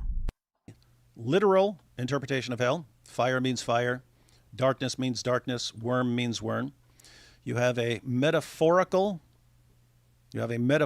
view where fire Well, means which something. view? Which view? do you believe? Let me break it Hell down. is. If you're going to ask, I'm gonna answer. Okay. If fire means something bad, doesn't really mean fire. Worm means something bad, doesn't mean I'm a softie, actual worm yes. or something like that. You've got that. You've got the You're acting like a annihilationist clown, view. brother Sig. Brother, you have literally a frog emoji with a toupee. Stop it. I don't have one, Andrew. That's the point. Yeah, you don't have one. So they don't could be have going to an allegorical hell. They could be going to a metaphorical hell. They could be going to, but are they going to go to hell if they don't know the gospel? If No, what do you mean? but if they don't know the if gospel, they do know the gospel and they reject it, if I say most, Then we shouldn't preach the gospel to them, because then we can guarantee that they won't go to hell because they haven't heard it. You're rejected presented it. with a clear gospel and they reject it, unless, which again I grant the possibility, unless there's some sort of opportunity after death or something like that, which I don't know. Yeah, you'd be going there. okay, so then does it stand to reason that if most of the Jewish people who are in Israel have rejected the gospel after it being presented to them, that they're going to hell? It hasn't been done properly. And how do you know the gospel's been properly given to them? Are you trying to get me to say they're going to hell when I'm No, sitting I here just, saying I just, it I could be just this, want it to could be make that, it sure could that be I this, it have could be it. that. I just want to make sure I got it clear. Again, I grant the possibility that, and it's just because it's a biblical thing, right? It's a biblical thing. Paul talks about the Gentiles who don't know the law being a law unto Get the themselves likes and up, so get the on. And likes their up, get the likes consciences up. Can it's based on conscience and so on. So biblically, the more you know, it seems the more accountable you are. So like Jesus says that the people who handed him over to Pilate are going to have a more severe judgment. You have passages like that. So seems like you're judged according to the revelation you've received, and that's why some people might think. So it's your you're on view. So it would What? be your view then. How would a person be judged if it's the case that they never heard the gospel? You're asking how someone would be judged if they never heard the gospel? Thank you. That's the point, They Andrew. wouldn't. I They don't wouldn't. know. I would be inclined They to go say it's heaven. based on the revelation you have. Would it be even if based on it's- their works or something? No, natural revelation. How did you respond to natural revelation? So, in other words, someone could Respond to natural revelation understand, positively and then go to heaven. even right? if they've never had any scripture or something like that. Hey, there's a moral law. I've broken it. I'm in need of a savior, and I need something outside of myself. With that said, how would I know, Andrew? You've got some Bible passages that seem to suggest certain things, and you've got me who says, I don't know.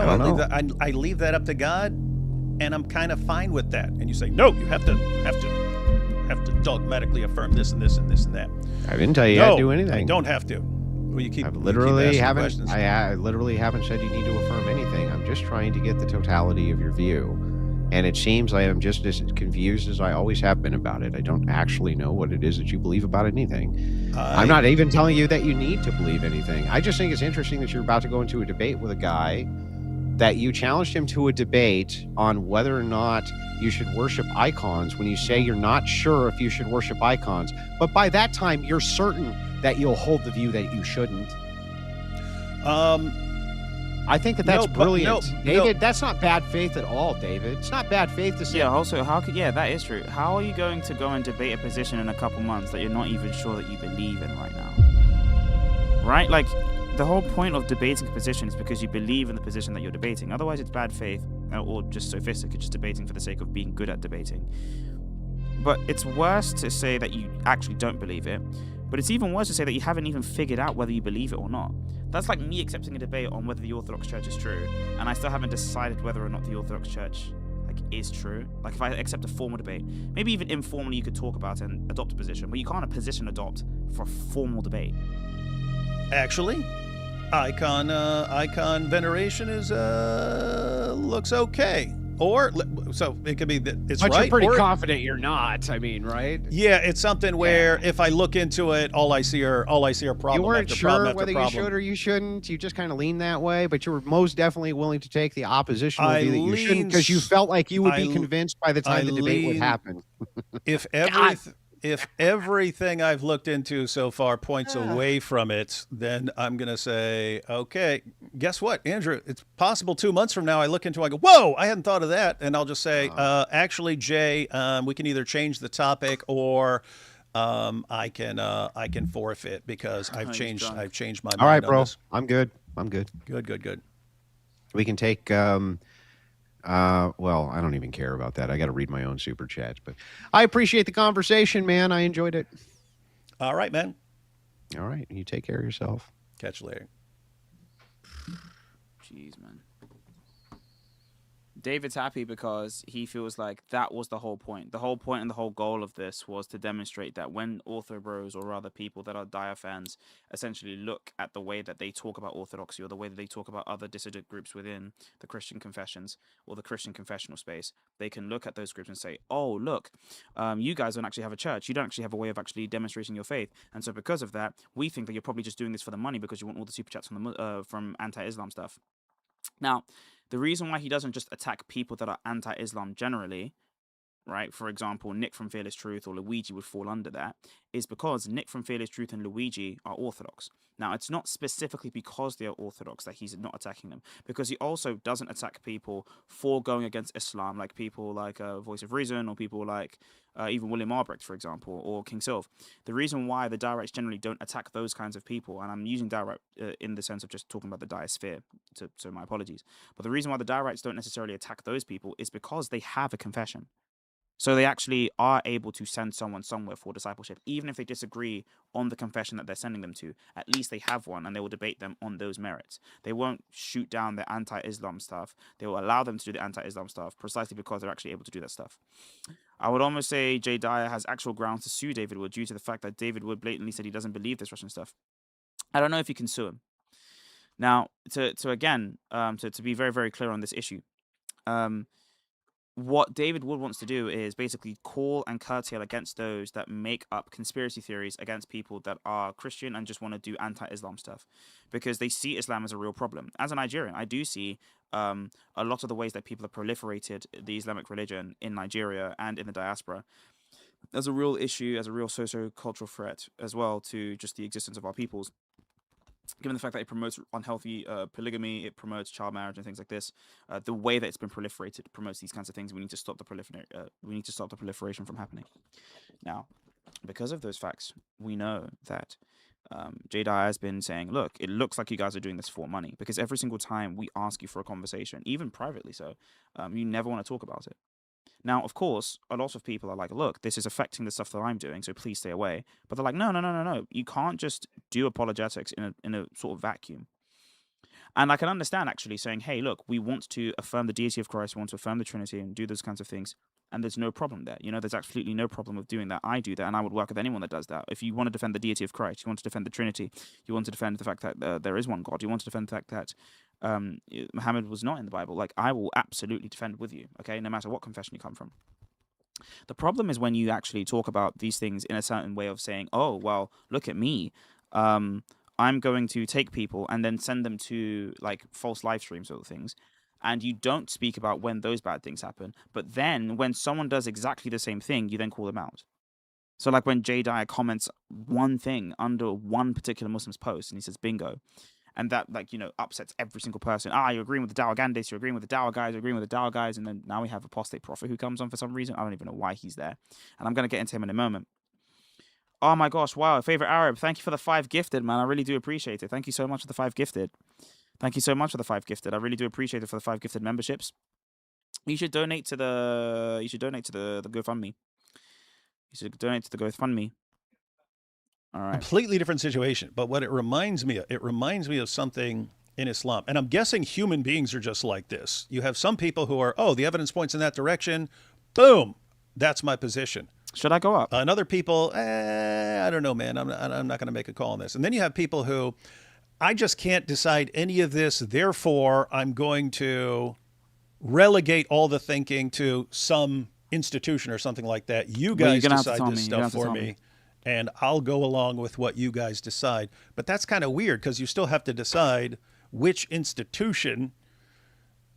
Jeez, man. And you'd still, I don't know. It's weird. It's weird stuff to me. Anyway, David, what? Stop coping. You stop coping. He already proved that you work for Netanyahu. You got destroyed. Now stop coping. You're just talking while you're trying to explain things. Tell him stop to rise coping. me. You got destroyed. Hey, in a debate. Seen some messages about David Wood needing to stick to Muslims. He was. Andrew was wrong about this. The average Jew thinks the gospel is manual on how to persecute Jews. The rabbis inoculate them against the gospel. The point is, though, you're saying that people can be saved without bringing them the gospel. And so if people can be saved without bringing them the gospel, why would you ever bring them the gospel? Right? That would actually make them go into a bad place or to the sunken place. Anyways, you guys can just message here. Just be like, hey, Rise Jerome. Jerome would actually like to speak to you about this.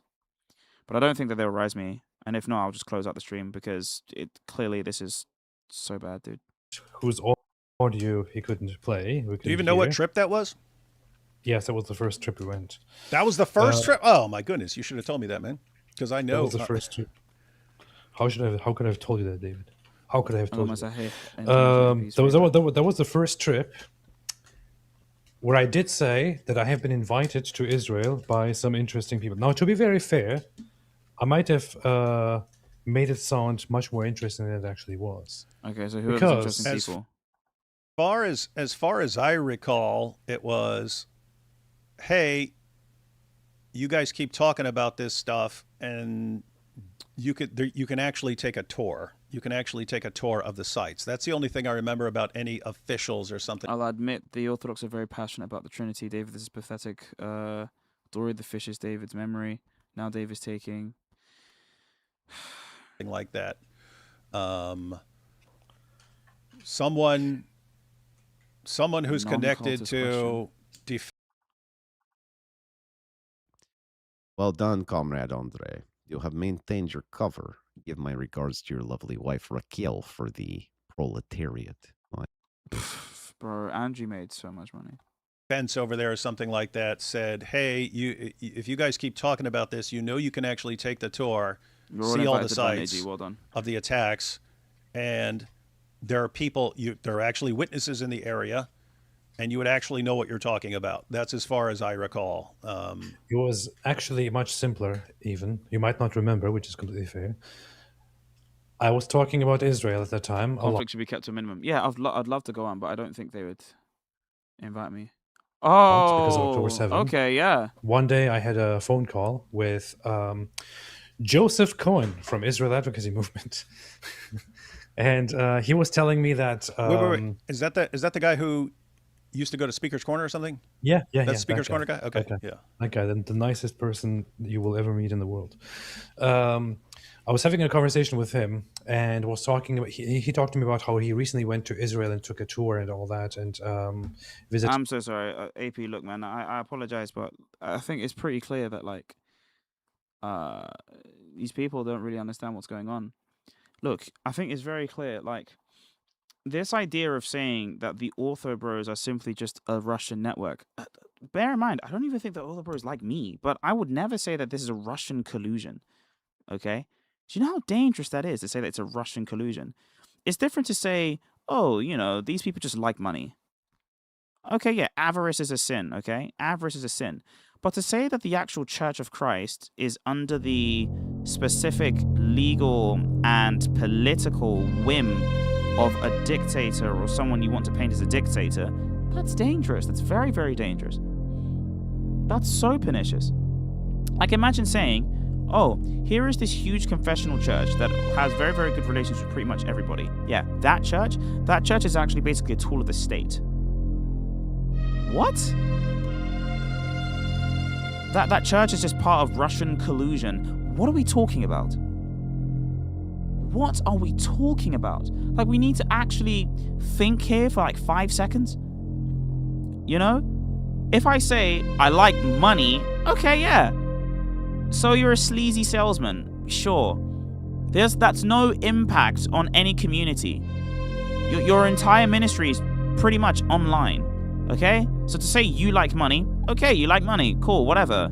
You repent, you move on. But to say that the Orthodox Church, and by supposition, the members that submit to that are part of a Russian collusion that is inherently and absolutely anti-American is crazy. I have people like, for example, Luigi or Benjamin Michael. He argues specifically about America's orthodoxy. The whole point of America is to make it orthodox. It's not to remove what it means to be American. It's to actually baptize what America is into proper Christianity.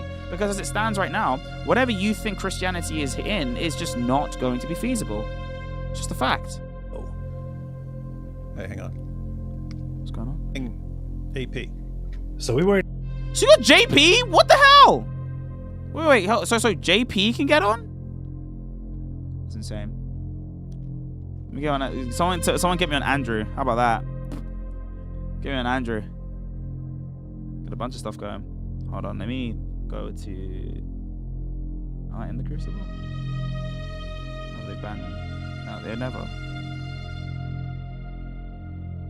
Oh, are they live watching Andrew? Hello? Wait, hold on. Let me just make sure that.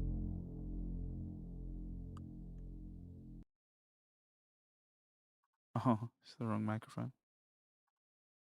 I know you were just streaming, so I'm just streaming. Yo. I am streaming.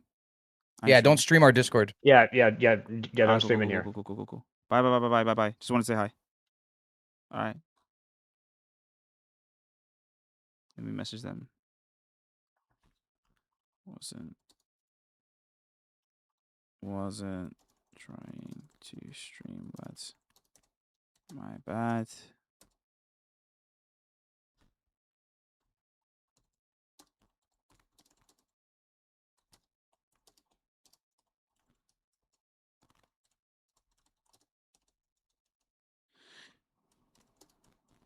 Yeah, no, I'm not streaming the VC. I'm not streaming the VC. It's fine. Don't worry about it. Sig, we both know this guy, Andrew, has nothing to do with Orthodox. Yeah, and Andrew says that all the time. Don't stream our Discord or the KGB on it. No, I don't stream my Discord either, even when I'm streaming. I let people in my Discord just chill. W. Jerome exposing the synagogue of Satan. What? David honestly got cooked, made me realize he has no doctrinal grounding or understanding of EO. I don't think he needs to, but this JP guy, he's been so vocal against this. I mean, he calls me childish, he does all this kind of stuff. I mean, we've debated him twice now, and he's just not been able to actually demonstrate anything, really. But yeah, I'm convinced Candace Owens and David Wood are the same person. It's hilarious. But yeah, no, I think it's pretty clear, like, to demonstrate basically what's going on, okay? It's okay if we ask if they can bring up in chat. Yeah, but like, look at how crowded this is. I really want to focus on this, but this is going to get derailed into this, and I don't need to get derailed into this. I need to be sticking on this. This is the important part, and this, in as much as he is connected with this, he's sort of a hanger-on, right? Like, he's a hanger-on, and we've already done this twice. We need this because we actually need to address some of these concerns that this has caused. Okay, Jerome, everyone in David Wood chat is Zionist is crazy. Why? David, did you look into Kiriakou and the Dye connection? What? Oh, what, we're going to say John Kiriakou is also this guy as well? Oh, yeah, because he was on the podcast of the Russian state media thing. But Jay Dye has been begging for a Kiriakou interview because Kiriakou's a CIA guy. Like, that's Jay Dye's whole thing. Like, he wants to look into espionage and Hollywood, esoteric Hollywood. That's his whole thing. And JP looks mentally ill. I don't know if he looks mentally ill. I wouldn't insult him, though. He thought that a Discord call and an online article meant that there was a connection to JDI being a state connection to Russia. Like, bro, I don't know. Which stream do you want to get on? I don't even know at this point, dude. I do want to talk to Andrew, but I don't want to ruin his Crucible stuff because Crucible crew, and I love the Crucible crew. I also want to talk to David, but I think they're now doing their own disconcerted stuff. Because if you listen, it was just for a few minutes or so, but you did get along quite well when you met him. I remember now, but I actually really love the guy. I fought with him before. I made peace with him before. We talk to this day. I tell him when I really think that he does something that is stupid, that sucks, and he tells me the same thing. Yeah, and that's one thing I respect about AP. I don't hate AP. Neither do I hate David. Neither do I have real animosity towards JP, let's say, okay? I think JP's wrong, and I think that he's actually wrong in a very pervasive way. I think David is just sort of confused, and I don't think David's confused in a bad way. I think it's purely innocent in his confusion, in as much as he genuinely just doesn't care about it. If you look at the context of David's life, his best friend was an ex-Muslim, and there was so much blood, sweat, and tears that he put into bringing him out of Islam.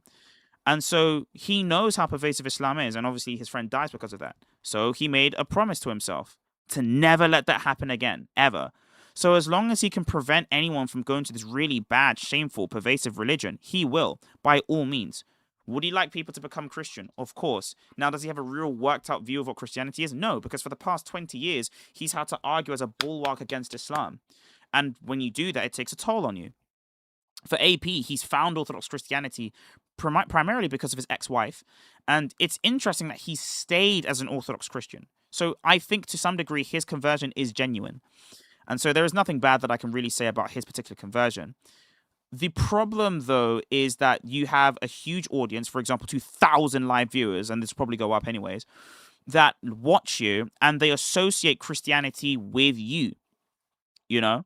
They associate Christianity with you, and especially when you want to live the Christian life, if they don't know exactly where to go to, and they're all going to different places which might have different disconcerted beliefs, that is a problem.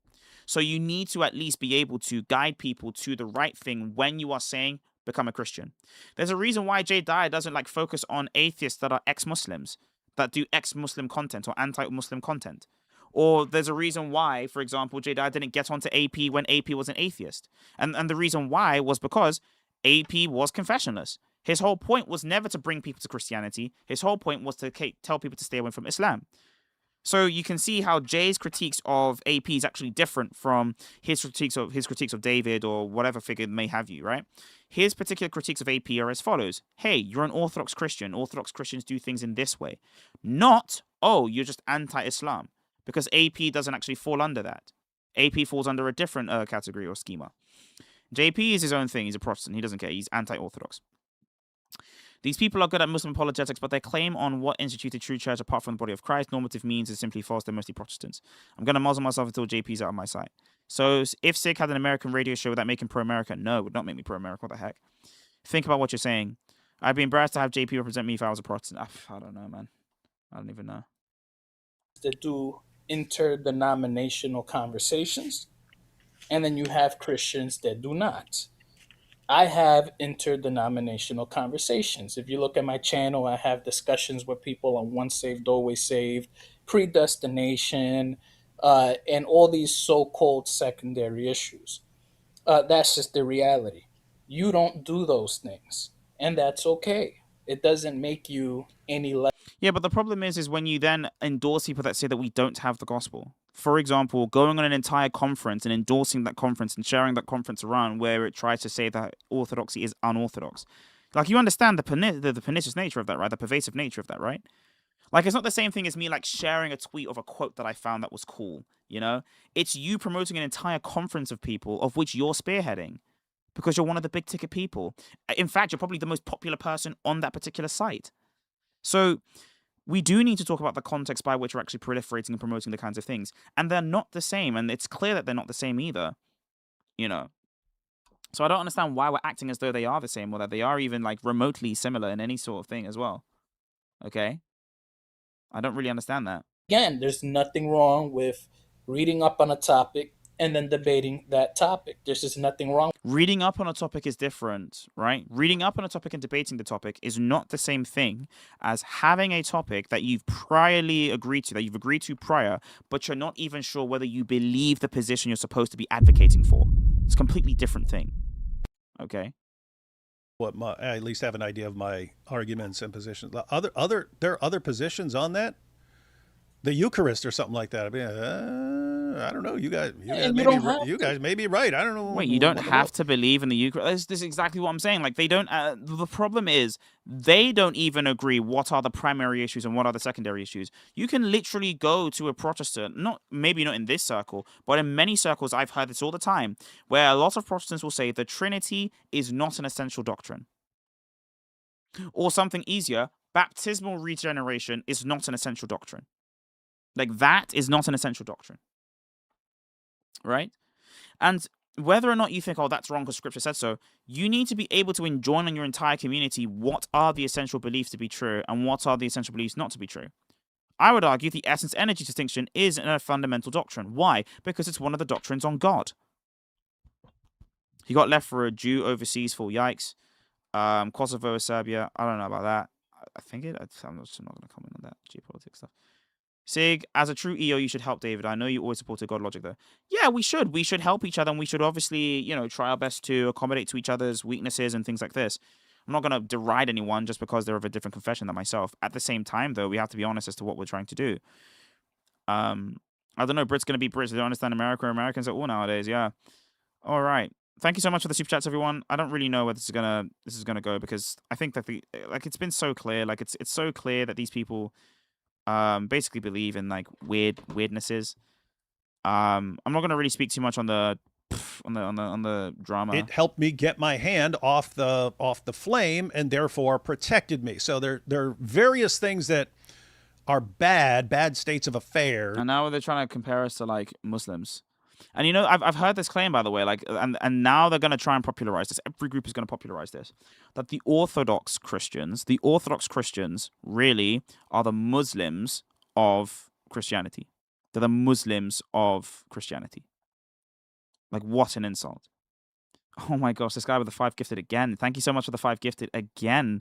Who is this guy? Dude, who are you? Who are you? Oh my gosh. Thanks for the gifted. All right. I can't even believe that. So he then says, millions of small incense. Yes. someone said, isn't the main point just trying to believe in Jesus? Yeah, but what is Jesus? Who is Jesus? And what are the things we need to believe about him? If he dies in accordance with the scriptures, for example, we need to know what the scriptures are, and we need to know how we know that.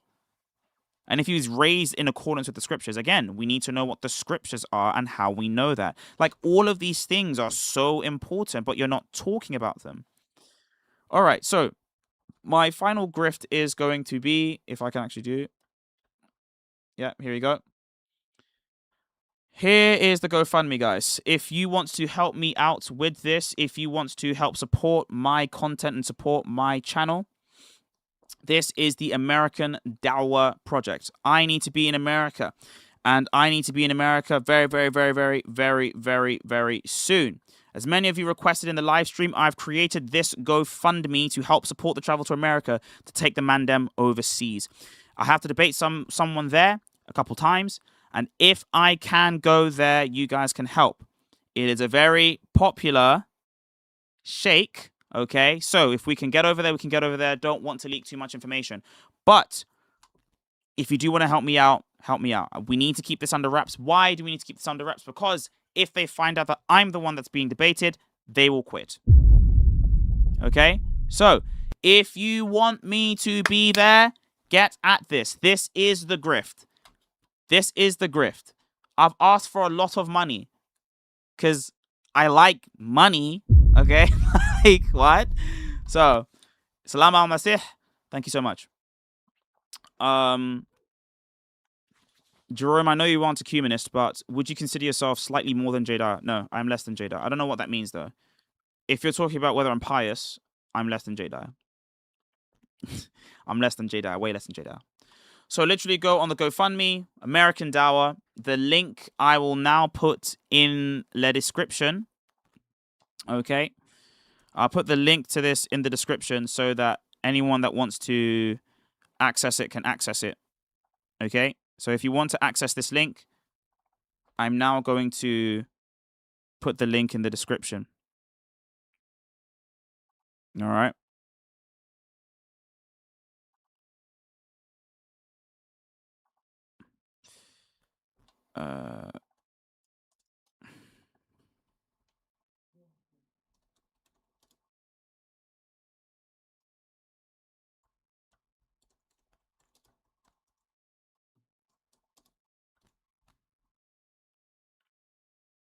All right. So I've now sent the GoFundMe, so you guys can now access it. It is in the description. So the link is in the description if you want to access this as well. Someone pinned the link as well. It's in the description. Literally the first link in the description. We have to sneak. We have to be sneaking. Andrew's still alive. What the hell did I do? A nice guy. What the fuck? Do you view apologetics as only shield? No. Apologetics is a shield and polemics is the sword. You can be ecumenical without lying. I need 7 figures. Oh, like you just seem more ecumenist than my orthodoxy. So it's not my orthodoxy. I've just basically done so much research in the ecumenical movement. As a Christian in the UK as well, we have so many different dialogues with Anglicans, with the Catholics, with other non-denominational confessions. So I will tend to be ecumenical in the sense of actually good ecumenicality. So I try to emphasize good ecumenicality as well. But there are things the Orthodox Church is inviolate on.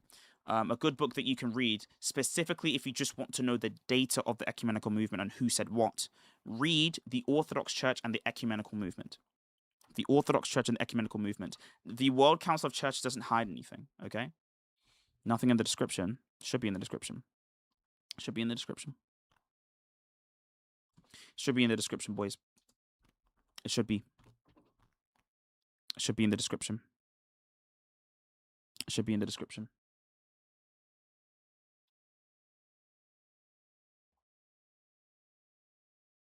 It should be. People keep asking. 220. Yeah. It's here. American Dawah. The GoFundMe's here. Refresh your page. Refresh your page. Refresh your page. Refresh your page. Yeah. Now, you can be ecumenical without lying. Like, for example, good example, Fearless Truth. I would never want Fearless Truth to now sever his ties with Logic, to sever his ties with JP, to sever his ties with Dave, to sever his ties with anyone, just because you're Orthodox, or IP, just because you're Orthodox. No. We all know what the Orthodox Church says on these matters. We all know. You know, we all know what the Orthodox Church says. So I don't need to repeat myself in this sort of insecure way. I don't.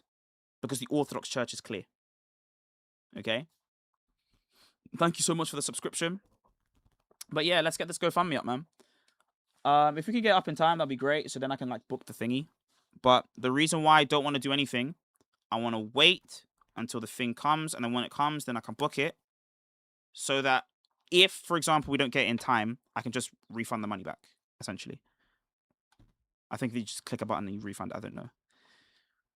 I maintain ecumenism. Yeah, that's fine. But again, what the Orthodox Church rejects in ecumenism is branch theory. The idea that that the Orthodox Church isn't the fullness of the church, right? That the Orthodox Church is not the whole and the full church, but rather that it is only part of the church. Now, you can speak of church in a more colloquial way, even though you're not supposed to, even though that is actually a heretical way of speaking. Not heretical, but an improper way of speaking. People a lot of the time speak of church as just the whole community of any sort of confessional Christian that sort of believes in Jesus Christ. Okay. I put money on the grift. Hey, thank you so much. Mossad Agent 01. We are now endorsed by a certain country. Is not real. Ego that is always there when you are doing online debates or public debates. I think it should be a completely normal thing that you can be exposed to different ideas before the debate or during the debate or even after the debate, and then change your position on the matter that you are arguing. That should be a completely normal thing. In an ideal world, I know it's very difficult to do, and I'm kind of a hypocrite for saying that. However, I would say so. But my question is this: if during this whole time, this period, as you're preparing yourself for the debate on icons with Jay Dyer, if you during this time you have your studies. Oh, he's complaining about the Jay Dyer debate. Let me see the Twitter aftermath. There has to be an after. I might even just set up a space. I might do a space actually.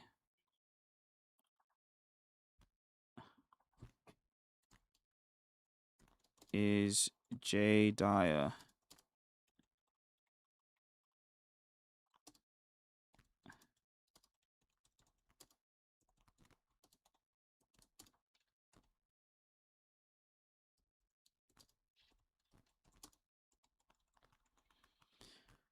all right, start the space now. I've started a Twitter space. I can't even believe that people actually believe that Jay Dyer is actually a Russian plant. Spoiler or not, no, he's not a Russian plant, okay? Like, to even say that Jay Dyer is a Russian plant, even then, is just crazy. After getting destroyed by Andrew in a debate where he asserts that Jay Dyer and the Ortho Bros are controlled by Russia, David Wood admits that he created this goofy theory because he's angry that his church's apologetics business has been ruined by Orthodox apologists. Yep, that's literally the reason why. Thank you, Rachel. Rachel, I like you. You've actually liked one of my posts before, and in passing. Sense to me. If Jay Dyer moves people into the Orthodox Church, right? Russian Orthodox. They're moving in. Right? No, not just the Russian Orthodox. He moves them into ROCOR. He moves them into the OCA. He doesn't move them into the OCA typically. Spoken highly of the OCA in the past, like way in the past. But generally, he has some nitpicky issues with some clergy. Past and said, that's fine, right? He said it multiple times. So what the hell are you talking about? What are you talking about? He's not just moving them into some Russian church. What do you mean? Here's what I mean.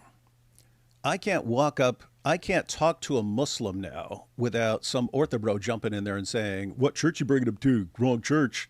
I had this as well when I wasn't public about my church. When I wasn't public about being Orthodox as well, I had this exact same problem, exact same issue. Because people just talk. People are just really, really cliquey. That's the only problem. The problem is people are cliquey. And because people are cliquey, they want to like make up rumors about this stuff. All right. I don't think that Jay Dyer is a Russian plant. I just think that people lie. Like, to say that Jay Dyer is a Russian plant is crazy. But yeah.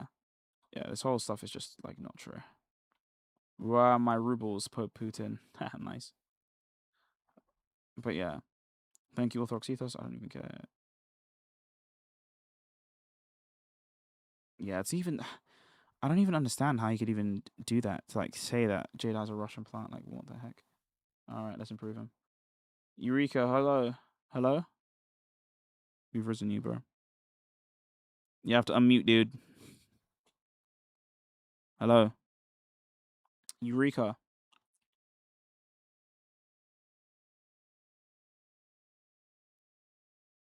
Hello.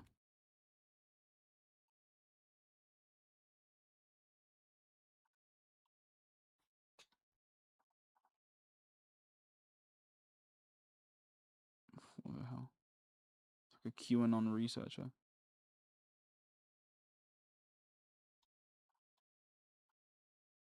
America is changing, though. America is becoming more orthodox.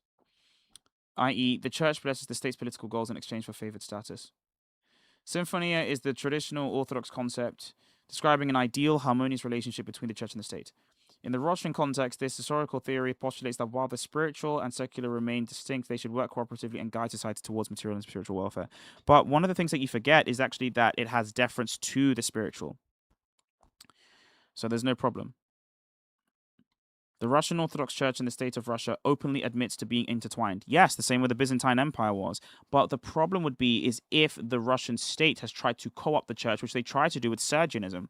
For anyone that knows what Sergianism is, Sergianism was a specific term referring to the policy of submission and collaboration adopted by the Russian Orthodox Church under Metropolitan Sergius in 1927 to ensure legal survival. So there was a time where we actually needed to, and Patriarch Sergius literally had to submit to the Russian state.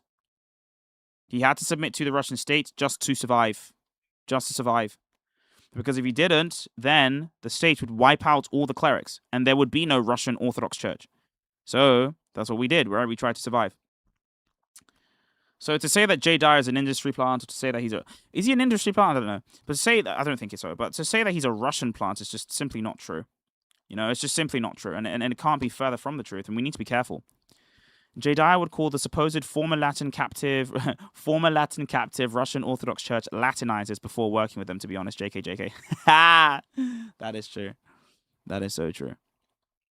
But yeah, all of these posts of him crashing out essentially is just like, it's literally like doo-doo butter. Like, it's just not true. Like, it's not even close to true.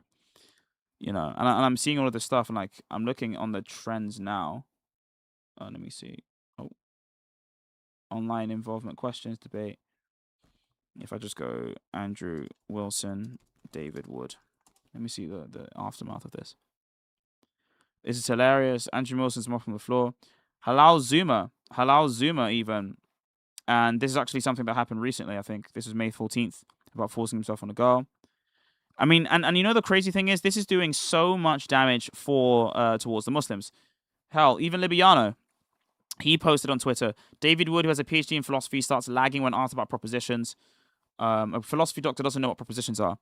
He's not trying to give him answers, let's be honest. Like, and then now you've quote tweeted this. You've basically... Are all propositions... You've quoted this to basically make David look bad, because you know that Andrew's going to go off and do his politics thing. Like, Andrew's not going to care about what happens with the Muslim-Christian space anymore. He's going to go and do his own thing until maybe he comes back to defend his friends. But we know that David's going to stay here, though, and David's going to be around. And because David's going to be around, that's going to be crazy.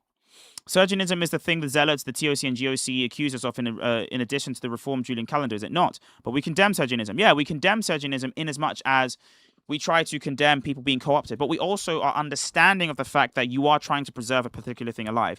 You shouldn't cede to them ever, because it is canonically illegal, but at the same time, if it does happen, we have deference to the actual community of the church, because if those people didn't do it, like, bro, we would have died, bro. We literally could have died, bro. And we look at the declaration of loyalty toward the USSR as well, okay? We can look at the particular declaration of loyalty there. We can look at what Sergianism is, but it's the true Orthodox to say that Sergianism is a particular ecclesiological heresy. And this is so called. This is so called. Okay? And so to say, oh, we must separate the needs of the state and the needs of the church in two completely different spheres, and one should never influence the other, it's just bad. The church handles the matter of the church, the state handles the matters of government, but it is actually the state that wants to proliferate the views of the church in its government. And it should actually be the remit of the church to want to enforce and actually promote a good state. Because if you have a good pedia, right, a good paideia, then you are able to have a good Christian community. propositions true or false?